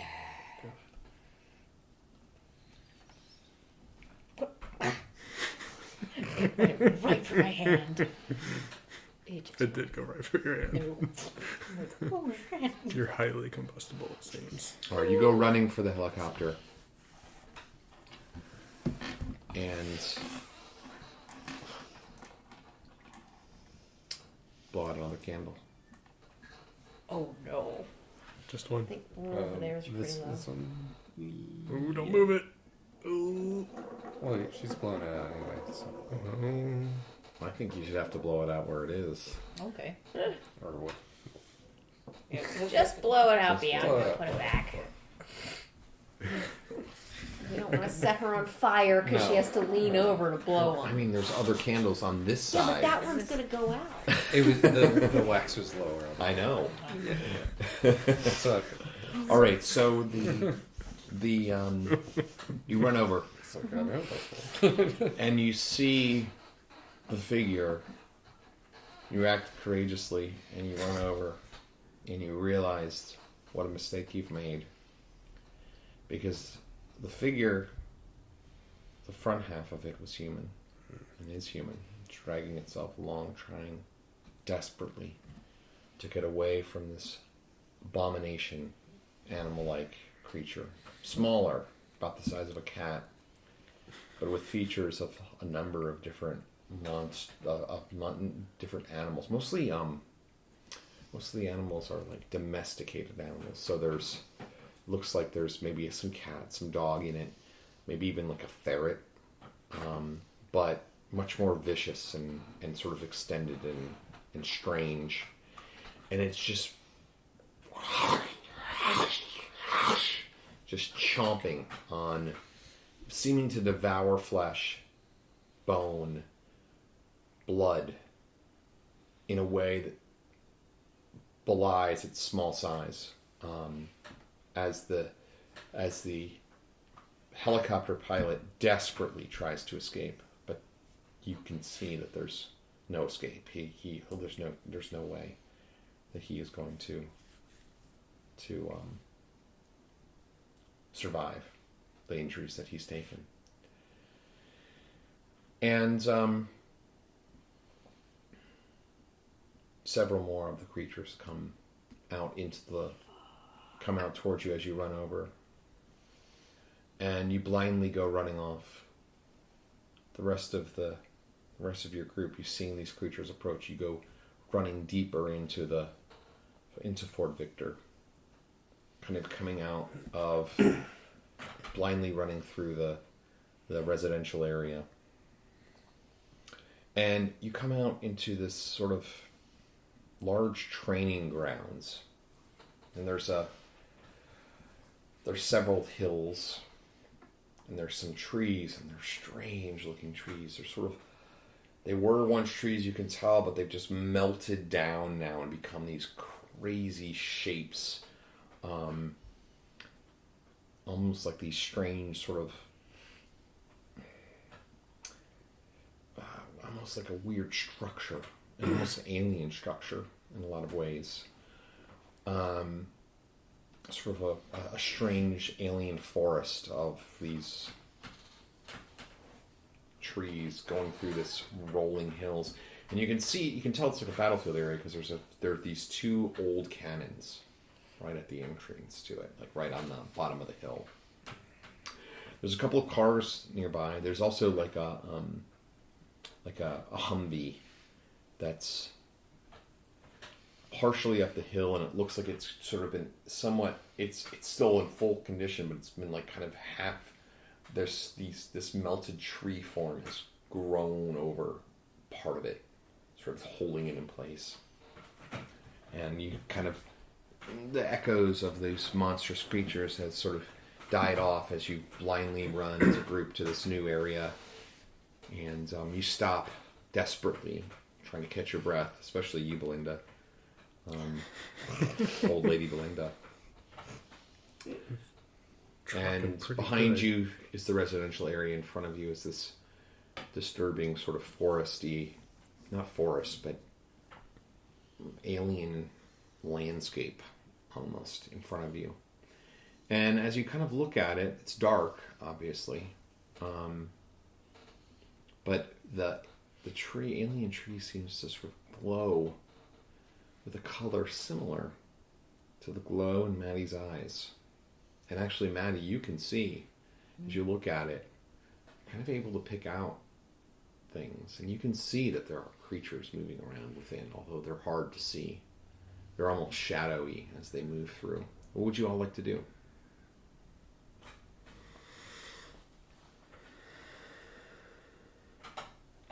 Whale poop.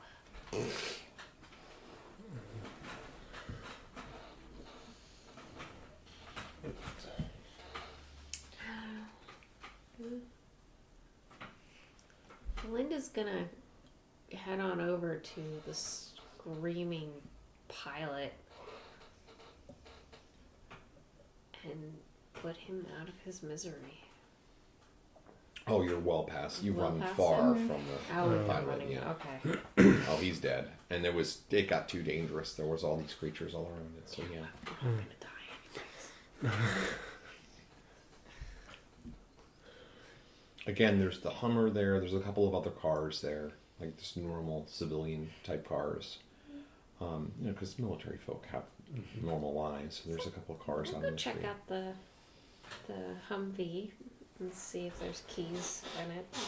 You said there were residential houses. You're kind of at the end of the edge of the residential area. So there's residential houses like right behind you. And then there's this strange sort of forest in front of you. You know that,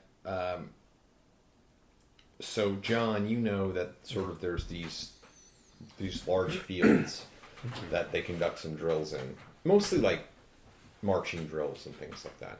And then beyond that are sort of the oldest buildings on base, and those are like where the commanders sort of operate. Those are sort of the most official buildings. And then there's also, and then beyond them even are, where most things take place. The airfields are back there. Beyond that, the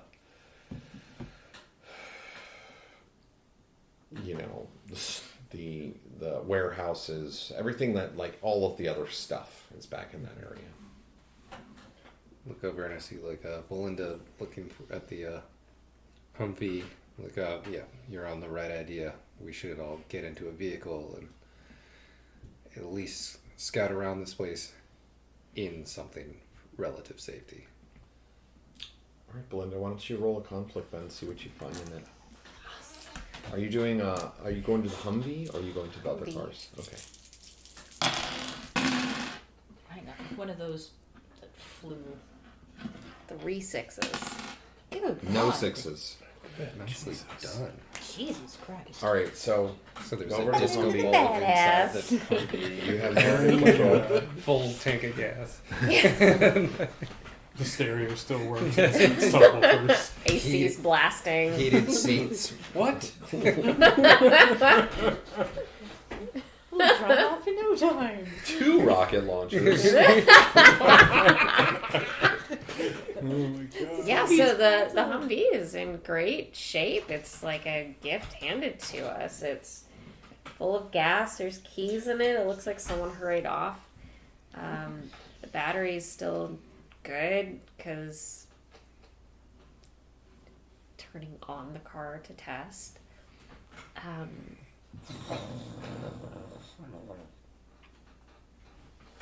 And there's no weapons in the car, but the car is ready to go. And as Belinda looks over to go let the other people know, she picks up a very faint green light in John's eyes that kind of matches Maddie's. Even though he didn't use a syringe, those scratches, is it the syringe or the scratches that's doing the problem? But she doesn't say anything quite yet. All right, so you begin to rev the engines of the Humvee, and yes, it's full of gas. It's in great shape, not damaged at all. You all fit in easily, but it's gripped by one of those plants. Like I said, it's sort of been overrun by one of those plants. So let's roll another conflict here and see if you can get it out of there. So, how... No, I didn't get Well, any there are sixes. all your I got sixes. 3 sixes. Oh, good lord. Oh, Do you have I do. well, you don't have any ones though to reroll, so it wouldn't even matter. Oh, all right. All right. Blow out another candle. We didn't do the thing for 4. So. Oh, we didn't do truths, did we? Oh, we didn't. Whoops. We'll do them here. We missed it. These things are true. It is dark. And the tree that's gripping the Humvee is spreading. Okay.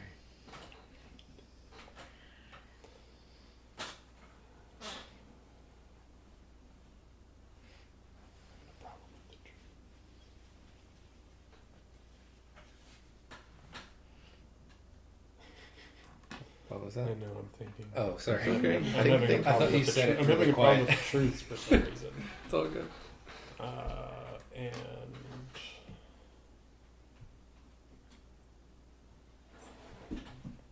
we haven't eaten in a very long time. Hmm. Gonna make it? And those are the truths. And we... We Are are alive.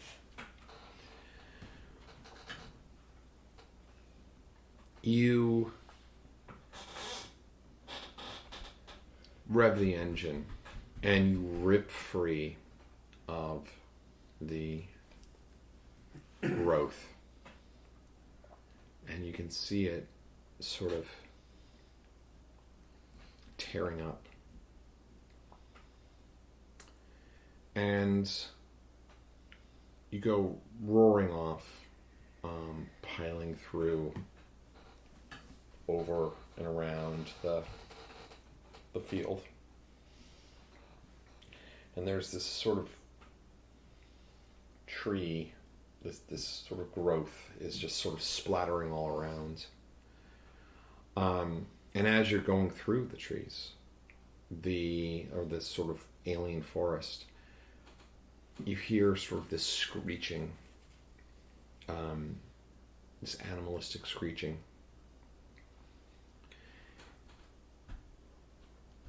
And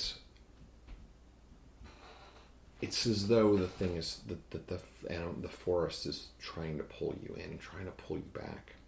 But you just rev the engine. You're not fucking around, Belinda. Belinda the bad. And you tear through, pulling through the edge, through the training grounds. It's a hellaciously horrible ride. And you smell, the whole time you smell that rot. And it's like getting inside of you. You just can feel it like in your, especially you, Manny. It's like, it's so strong to you. Like you can feel it. And John,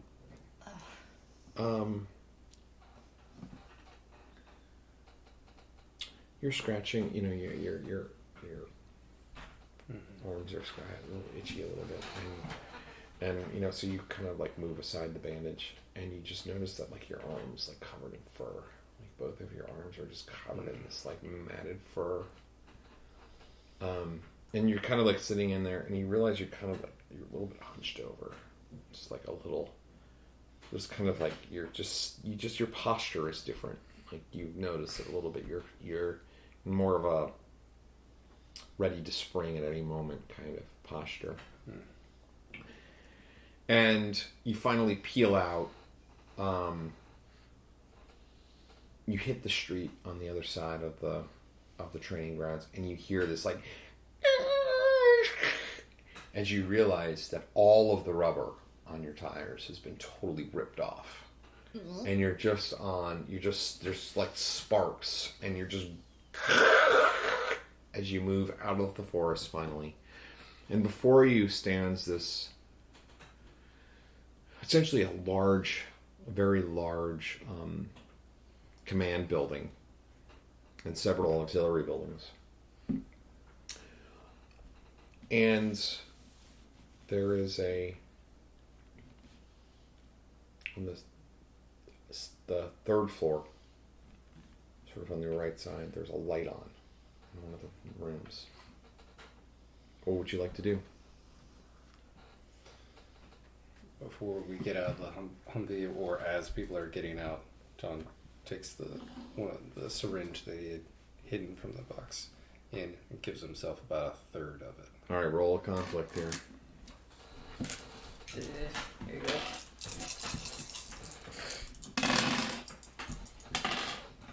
2 6s. All right. Or no 1s. I did get a 6, but I only got 1, so you retain narrative control. So, he puts conserving the amount in the syringe and thinking about it. He just pumps just about a fourth to a third of the contents of the syringe in, and instantly gets the tinge and some coldness that he's heard were some of the symptoms of it, and notices he's still retaining the speed and agility kind of feel, but the hair starts kind of backing off a little bit and isn't growing quite as much and kind of going back into his arm shape. Kind of goes, but he still has like this overly blood moving really quickly through his body feeling, like he's just been working out for like 10 hours straight. 10 hours straight.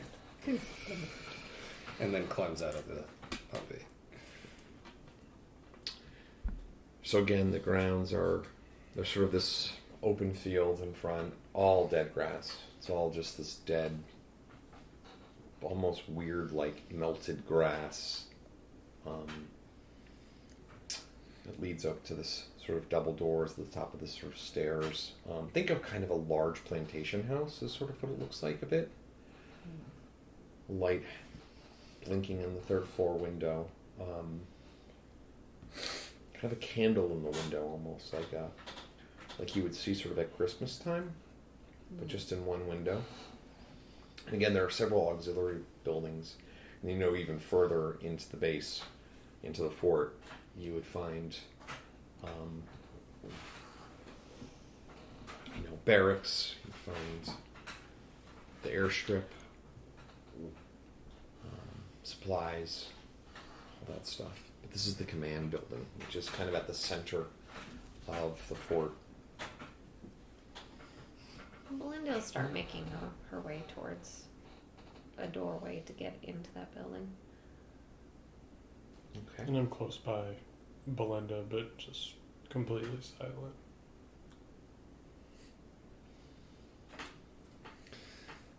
Maddie's going to follow. Are there any of those trees nearby? No, you're mostly out of the forested area. Okay. She'll look over her shoulder at the trees. How tall are those trees?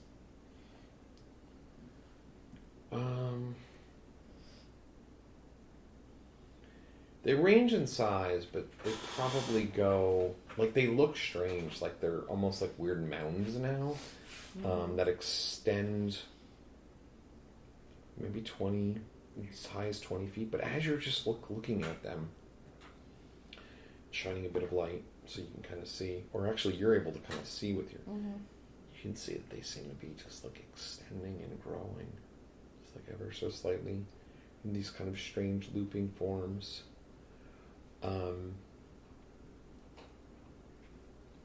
These sort of strange looping forms, and they seem to be kind of connecting together, almost patterning, but not if it's a pattern, it's a really complicated pattern. At one point, Maddie is looking at the trees, and she ends up catching sight of one of them, and for a second it looks like it's gotten two dips, and then a longer dip, and then she blinks, and then it just goes back to the swirling patterns, and she's just and then she just runs after Belinda and James to try to get inside. All right, so Army dude, come on, let's go. You head to the door. Belinda, roll a conflict. See what's going on at the door.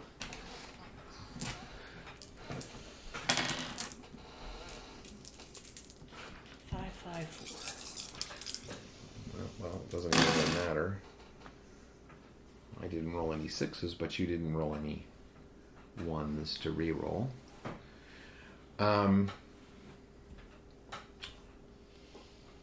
So, put another candle.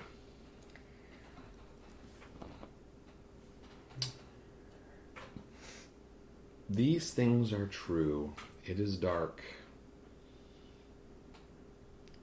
And the door is unlocked. And we are alive. The door is unlocked, and you push it open. And your eyes are... You have flashlights, right? Yeah. Mm-hmm. Yeah. Mm-hmm. Yeah. You sweep the flashlights around the room within, and it's sort of like an entry. There's it's a nice entryway, and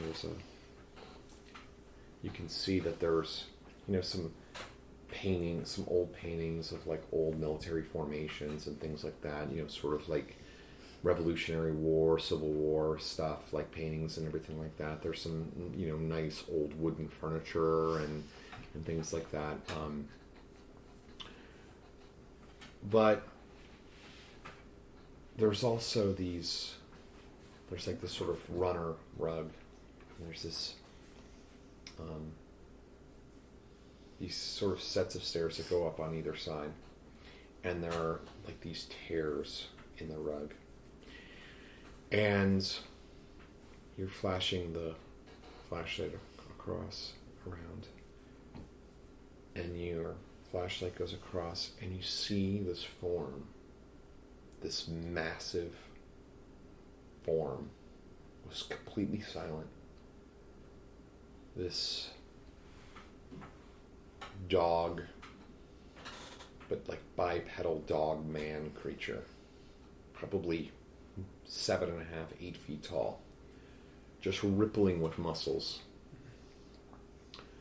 Some fragments of clothes have sort of hang from him, from the creature.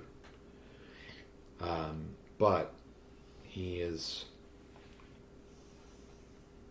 like as he looks down, his eyes sort of glance over you, and all four of you just feel this sort of hopelessness just going a wave over you. And as you look up at this creature who you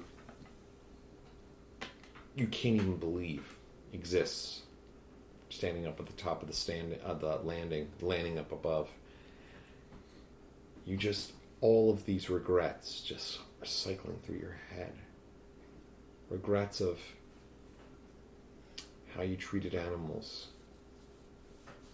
how you can see these scenes of, for those of you who are, your characters are meat eaters, like you envision these animals that were pumped full of testosterone and chemicals and made to grow huge and fat in these cages that were way too small for them, and then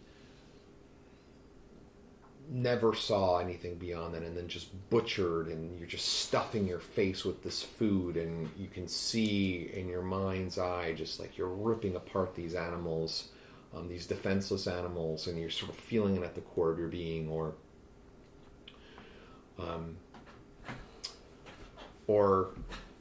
you know, you go to you see a moment where you picked out, let's see here, John, you picked out your dog Scout when you were a kid, and you went to the pound where you picked out Scout. Scout was like, the smartest and best dog there, but you left behind all these other animals, and then you just see them like later that night, this sort of abusive trainer walking in, and as he does, the dogs, the other dogs and cats in the place sort of scamper to the corner and in fear, and several of them are brought out, abused, and then finally put down, and you're just feeling like what you could have done, all of you could have done. You're all having these thoughts sort of race through your head of sort of viciously taking advantage of animals and not treating them right as his creatures, and it's these glowing eyes are kind of looking down over all of you. And then a second creature steps out behind him, behind the dog-like creature, and it's a cat-like creature. It's sort of just meowing softly. All right, what would you like to do? The creature is looming over you, sort of this edifice of animalistic power, kind of shaming you all mentally. Without, because James has the rifle picked up earlier. Mm-hmm. Without aiming it, without being aggressive, just kind of like looks down to check the ammo from the side of the clip. All right, roll a conflict. If you can see it. I know we're down to the last of the light here. Hey, a 6. Any ones? No. All right. Well, you did succeed, but I have 3 successes. Oh, Oh shit! I forgot to roll this die. Roll it. Go ahead. Okay. not that It it'll won't matter. matter. No, I probably won't. But It's a 4. it's a 4. All right. So I have narrative control. You're checking the clip, and the creature pads down the stairs towards you. You're all sort of frozen as the creature is moving closer and closer. It's only one set of eyes, but it seems to be keeping its glancing from each one of you, and it's keeping you sort of frozen as it's moving closer. The cat-like creature, smaller, maybe 5 feet tall, but sort of like deadly cat-like creature with its like these long claws, is moving down the walking down the stairs. Each step you can hear this sort of scritching as the carpet is just sort of ripped up as the cat creature follows along after the dog creature. And you can see there's like the way they move is animalistic and humanistic. And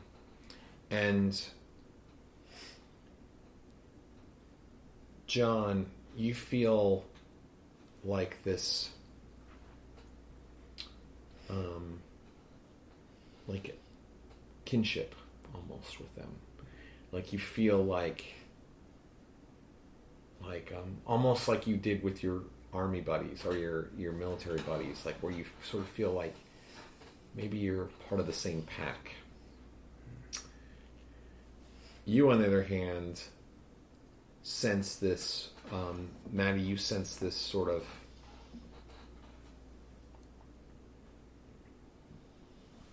strong level of danger, and you kind of actually feel like a certain level of control over yourself right now. Like you, even though the drugs are coursing through your veins still, they're starting to wear down a little bit, but you feel a little bit of control there.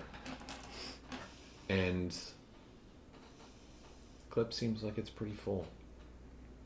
Looks like it's a full clip. Hey! I mean, there's a cat-like creature, so... What you doing, Oates? It's a kitty. Good kitty. What would you like to do?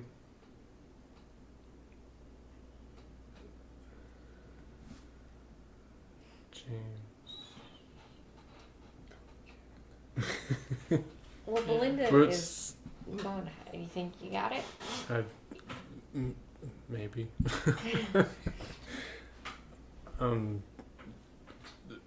Feeling all the shock and everything that has happened, and then feeling these creatures mentally invade and put this weight on. James walks towards the creature, the cat creature, crying and saying, I'm sorry, and just drops to his knees in front of it. Alright, roll a conflict. Do I still roll my hope?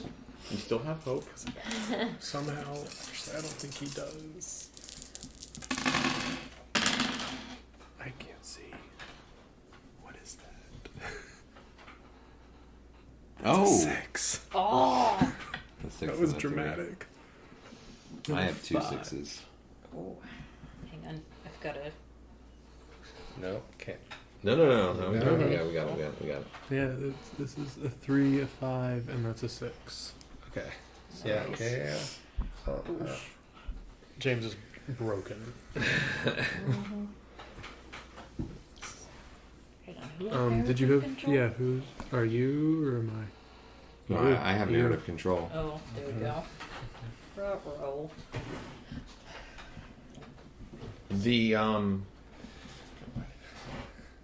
The cat creature kneels down at you and sort of kind of nuzzles at the side of your face, and then just takes the claws and just goes whoosh and leaves these scratches across the side of your face, and then kind of turns, tail wisping behind it, and you kind of presume it's a her, and then goes back up the stairs and out off the top of the landing.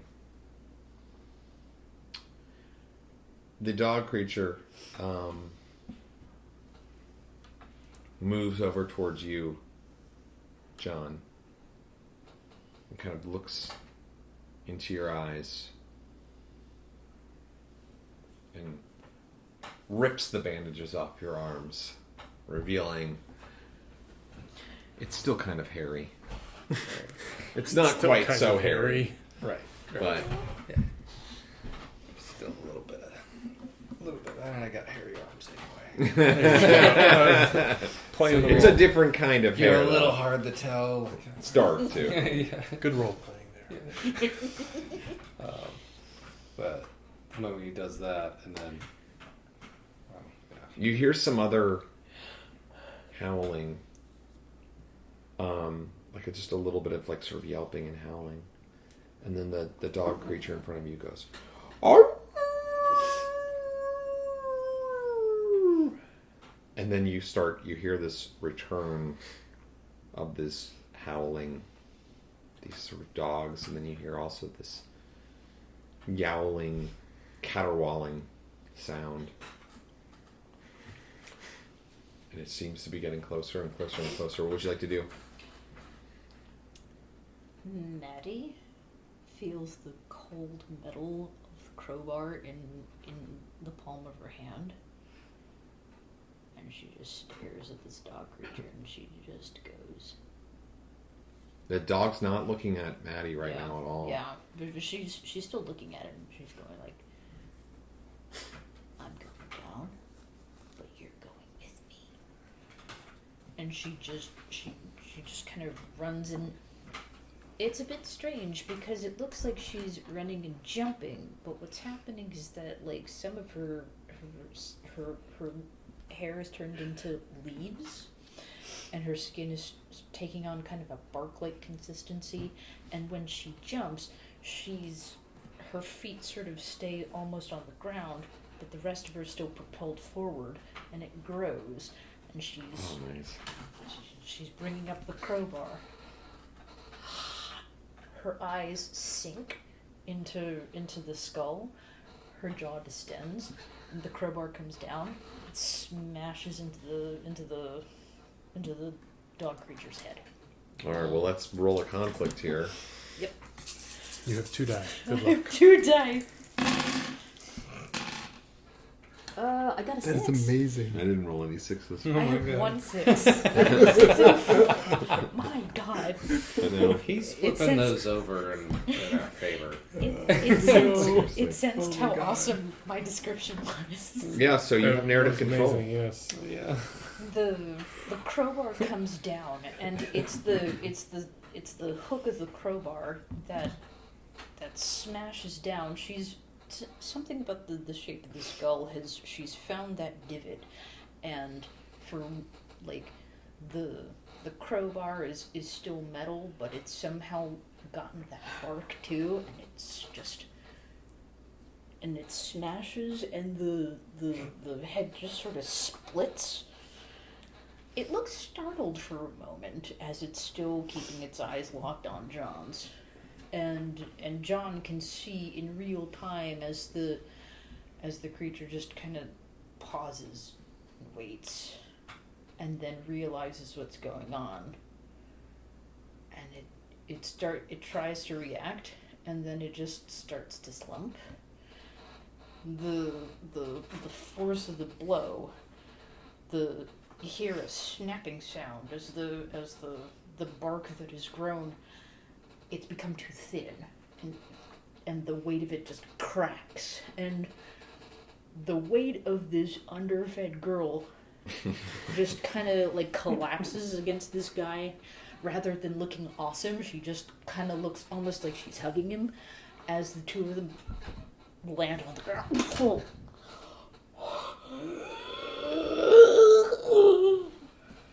Her eyes like you can see the eyes trying to appear in the sockets, and then they sink again, and then they appear. Her jaw grows teeth, it recedes, the teeth then become like pine needles.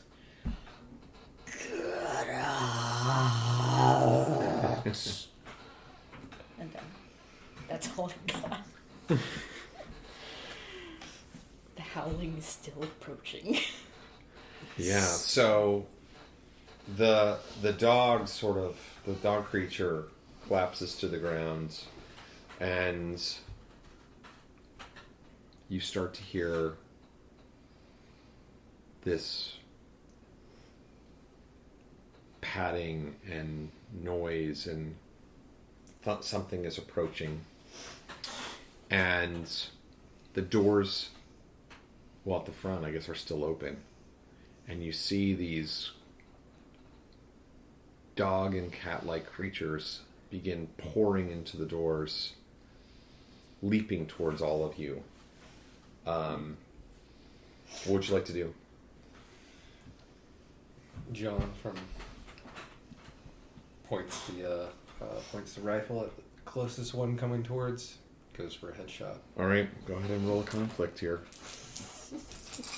Don't forget your brink too. I love your brink. It's perfect. Come on now. It's a 5, a 4, 5 no. and a 4 6. and The good die is a 6. That's a 6. Oh my god, it's a 6. Swear. I mean, you Are see you this, fucking Greg, right? serious? Did you roll like 4 6s or I 7 rolled 6s? no 6s. Oh my Oh god. my god. Don't the dice The realize? candles are just gonna burn out eventually. My Yeah. blessed die got I have got a literally, 6. I don't even Oh my understand it. You had a run of like rolling 6s in 3 turns, but that's it. So so I just started taking some headshots of a couple of the dogs that are running headshot. towards. How many are there? Well, it's more of a kind of thing, but yeah. All right, so you're blasting away, but as you're doing that, you're finding that like there's this scent, and there's this energy, and you can see that there's like this kind of like dander and fur, and the light is just bouncing around everywhere, and it's in the air, and you can smell it's coming into your nostrils, and your senses are changing. You hear your companions like making noises and saying words to you, and it's like you can't understand them. The barking and the yowling makes more sense to you. It starts to like become a language that you understand, and you start to feel like, why am I fighting my pack? Like, why am I attacking my pack? Exactly. Let's go in there with that. Yeah, exactly. Of feeling conflicted.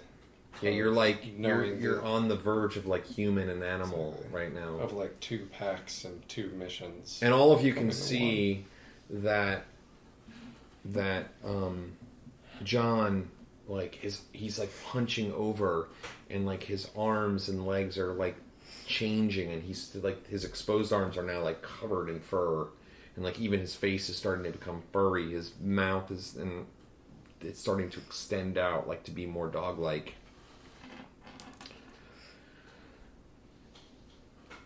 That's Jane. Belinda. No. No, go ahead. Go ahead. He's a badass. Badass, but she's old.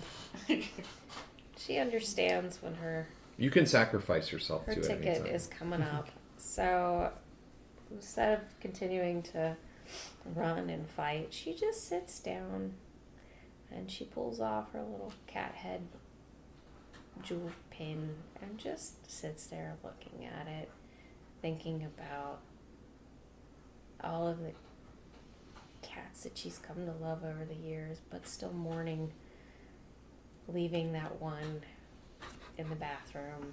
Oh, Skipper. And she could never forgive herself. And just waits. All right, so roll a conflict. That's your Oh. good die. I am seeing this. Yeah, I think the darkest. Whoops, that one. Oh wait, that one's nope. cocked. I got a 6. Got a 6 there. And a 1. And a 1. Oh no. I also have a 6. So you succeed. Are you going to do that? Yeah, can I burn it and reroll? Honest. That is being honest. She's being for sure. honest with herself. Her time is here. Quick, we gotta take a picture. It's all good. Oh my god, that's so bright. Oh my god. All right, now roll. I still have light. And a 6. Wow. You have narrative control then. Yes. Oh my god. Wow. So,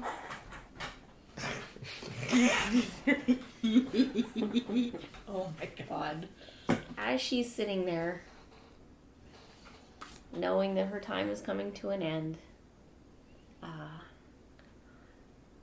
out of the pack of random animals, creatures, comes the animal that she left in the bathroom. And it comes over to her and it sits in her lap to bring her comfort in her final moments. Is that your moment? Yeah. Okay, well, go ahead and roll. We can do that. You can actually do both of those. So roll your moment. Mm-mm. 2 2s. You're a ballerina. Yeah, so you do not succeed on your moment. So you have that moment of... go ahead and burn your moment. Oh, kitty. Kitty don't turn evil. The cat moves into your... The cat moves into your lap, and you cuddle to it, and you look down at the cat, and it's this beautiful, comforting cat, and then as you're petting at it, its fur starts coming off in your hand, Oh. and you start feeling like bones and ribs and spine, and you see it's like all the fur is like stuck on your hands, and you can't seem to get the fur off because the thing is starved. It's just this hollow husk sitting in your lap. It was all in your head that it had come to you. And you see, all of the rest of you see Belinda sitting there, but there's nothing in her lap. She's talking to something, but there's nothing actually in her lap. And you're in a world of your own making right now, in your own head. And you can just see the tears are just streaming down her face, and blow out another candle.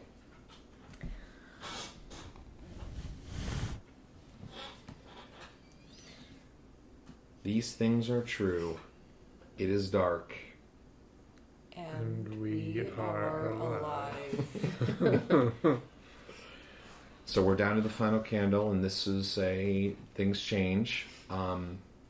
Any failed action results in your death. And it doesn't matter what I roll, everybody gets narrative control over their death. So you get to decide how your character dies.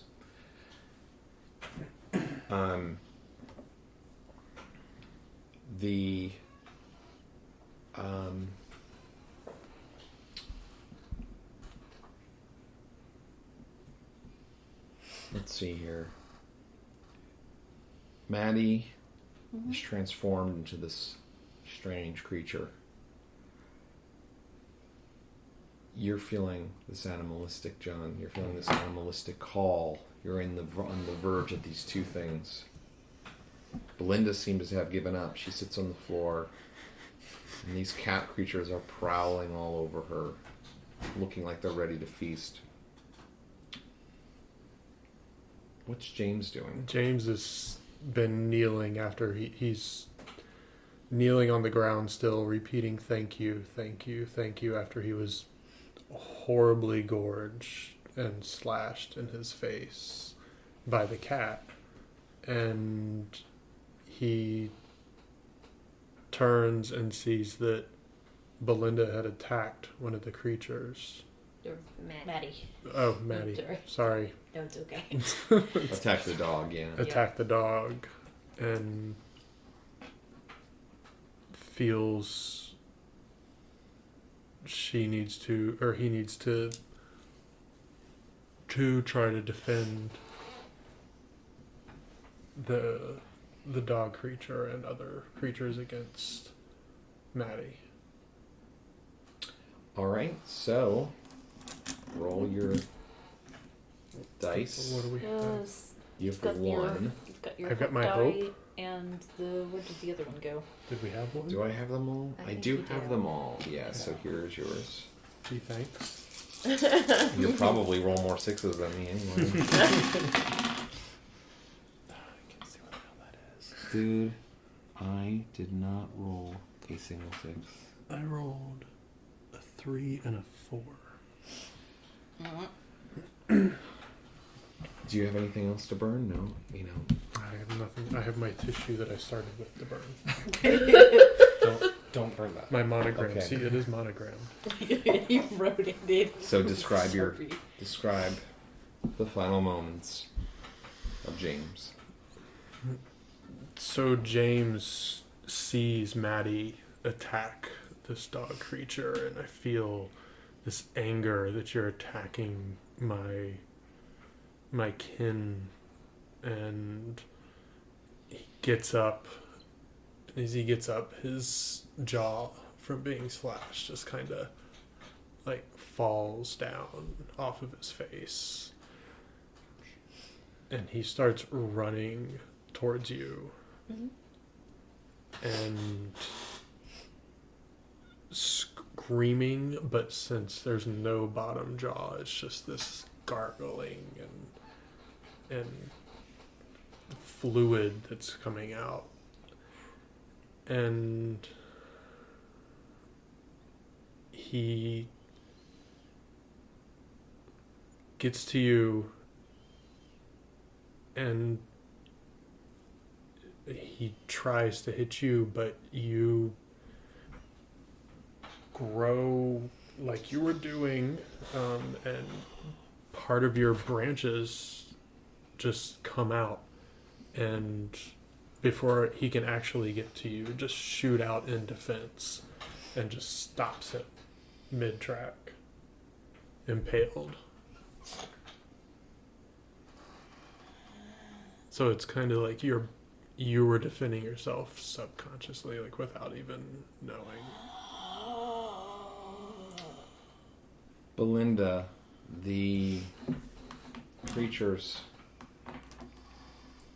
the cat creatures, leap to descend upon you.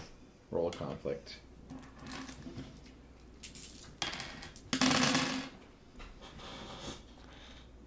I think that's a 6, Gretchen. I think that might be. Oh yeah. Okay. You can sacrifice yourself if you'd like. You own narrative control, so.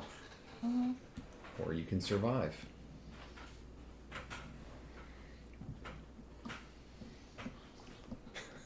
You got Actually, one. I own narrative control, Yeah, but you you got one. succeed. So, yeah,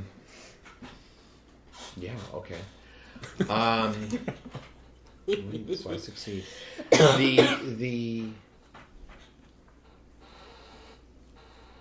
cat creatures swarm around you, and without your resistance, they grab a hold of you. You can feel claws biting into your skin. You just feel this agonizing pain. And you think that your moment of regret and remorse is going to come to an end. But unfortunately, it doesn't seem to be the case. As they drag your body towards the door that was underneath the 2 staircases that go up, which bursts open, and there is this massive beast bigger than anything you've seen. It's sort of a combination of the terrors of all of your imaginings, all of the things that all of your regrets, all of the animals that you tortured and tormented by allowing them to be farmed and grown in these small cages. And it's the worst thing of your twisted imagination. And they hold you in place as the creature comes out and looms over you. Make another conflict here.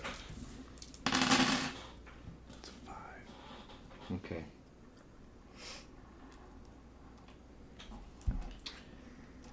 Describe the last moments of Belinda. God, I don't even know. Ugh.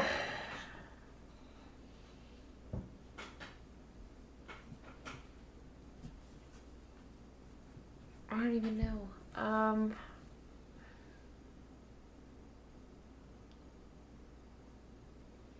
So as Belinda is dragged in to the doors to this horrific creature, she has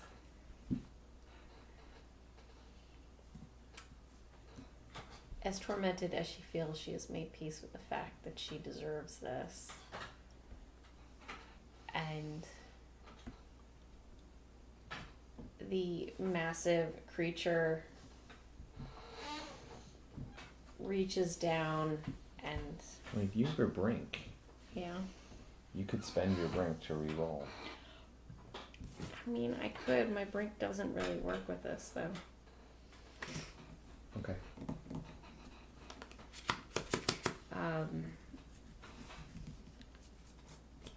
mean, I could try, I guess. Remembering in her final moments that she, in fact, murdered her husband with poison because he was cruel to the animals that she cherished so much. Holy shit. 4. Okay. I was just like, oh my god, if you rolled a 6. And she at least finds peace, additional peace in that fact that she tried. And she tried to save many, but it's a price she pays when the whole class is punished. And the creature picks her up and, like a rag doll, by her head, shakes her and snaps her neck, where she is then dropped to be food for the masses. Torn apart by the cats. Well, Skipper. let's move over to John, who is in the midst of a conflict between two parts of himself now. So What does John want to do? You've got the gun in hand, and you've been Right. blasting some away, but you're also feeling something else, so... John's extremely conflicted, and he starts imagining his consciousness as a teetering light bulb that's flashing in and out as it's losing power, and he can tell he's crossing over into what he doesn't know. But he has the gun in hand and feels the heat emanating off of it. He looks down as a little bit of consciousness is still there to just check, and he sees one more bullet left. He turns it up onto his chin. And he thinks, thank God I have one more. And then he thinks for a second, wait, I kind of like this feeling. All right, well, let's roll the brink then, see what happens here, because that is what you're doing, your brink, right? Yeah. Good luck, guy. Thanks. Remember, your brink is part of who you are, so in a way, it's resisting your brink. Oh my God, that's a 6. Oh, Jesus. Yeah. Really? Okay. So you describe what you. I mean, well, actually, I have narrative control Right. since you're not, unless you're sacrificing yourself, unless you're going to die one way or another. Is that what you're trying to do right now? You're either going to go let your consciousness go I don't wanna and become the beastal. Say. You like the mystery of it? Yeah, I don't want to say. I'll say after you say what you're gonna do.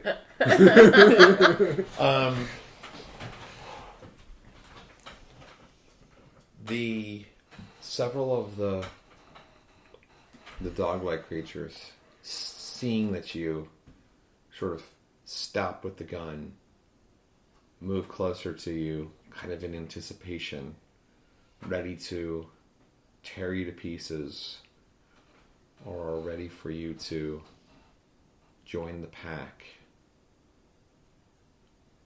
in their hunt in their removal of the vile virus of nature that has sprouted in the middle of their home. Your friend or your companion, Maddie, who is an abomination to the world that you are becoming a part of. Join them in helping to exterminate Maddie. Is what you can sense that they're asking you. So John's consciousness is fading back and forth, in and out. That teetering light bulb is flashing on and off in his mind, and he decides to let the fur grow. Throws the gun into the corner. Takes the bag off his muscles and arms to start pulsating and growing his back. Gets larger and his bones start growing and cracking, and he's screaming from the pain of it, shooting from the pain of it. But goes over and gets the attention of the other animals and leads them into the woods.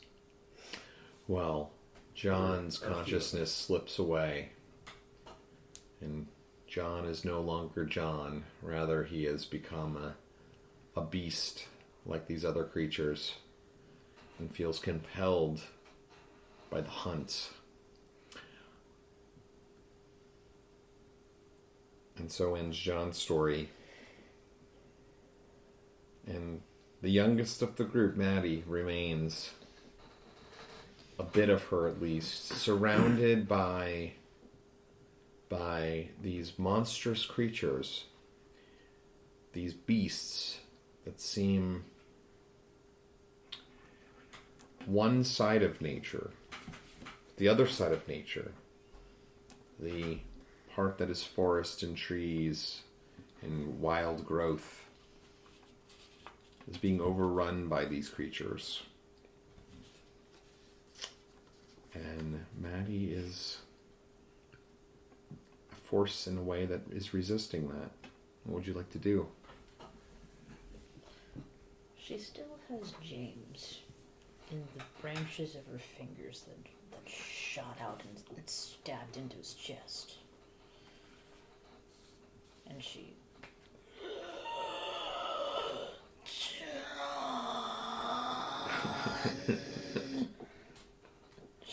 she'll shoot out another, like, basically she'll shoot out the fingers of her other hands to try to stab at John. Alright, yeah, roll a conflict. So that is a 4. Yep. Nope. Well, you are not going to succeed. So, go ahead and describe the final moments of Maddie. The branches shoot out and John's new form just sort of flashes to one side and just knocks her branches away. And she can feel it. There's like a single pulse in her mind, and she thinks of Belinda, and she thinks of James, and she thinks of the fact that once upon a time she actually went to her absolute best friend's house and robbed her blind in order to get enough money to get drugs. I'm gonna burn my brick. All right. I'm gonna burn mine at the same time with you. No. Oh, yeah, okay. This feels appropriate. Especially since in that part, as John's running off into the woods. So it's so bright. Well, you get to re-roll. Yep. Well, you can see it. Holy 6. shit. That's another fucking 6. So like John kind of almost teleports to one side, teleports back. Her branches have been knocked aside, and then she just, I'm sorry, and the branches turn inward, so that she's holding both of them close and hugging them as her consciousness fades to black.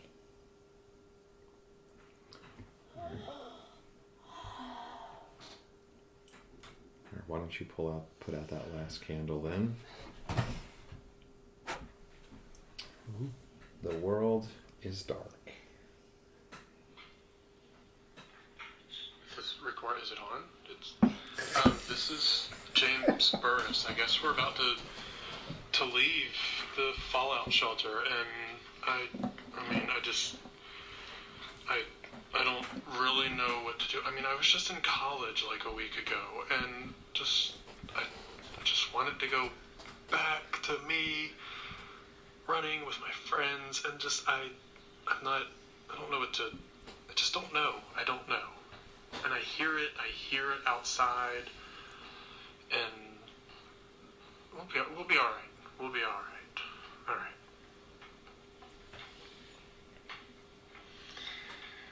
This is John. My last name is being disavowed at the moment. But to the fellow members of the 46th, I wish you well. I'm Maddie Tucker. Ben Tucker is my dad. If you hear this, fuck him. Fuck everything.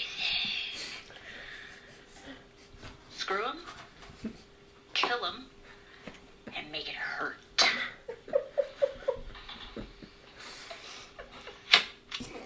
Belinda Johnson here, and we might not go on, but life will go on.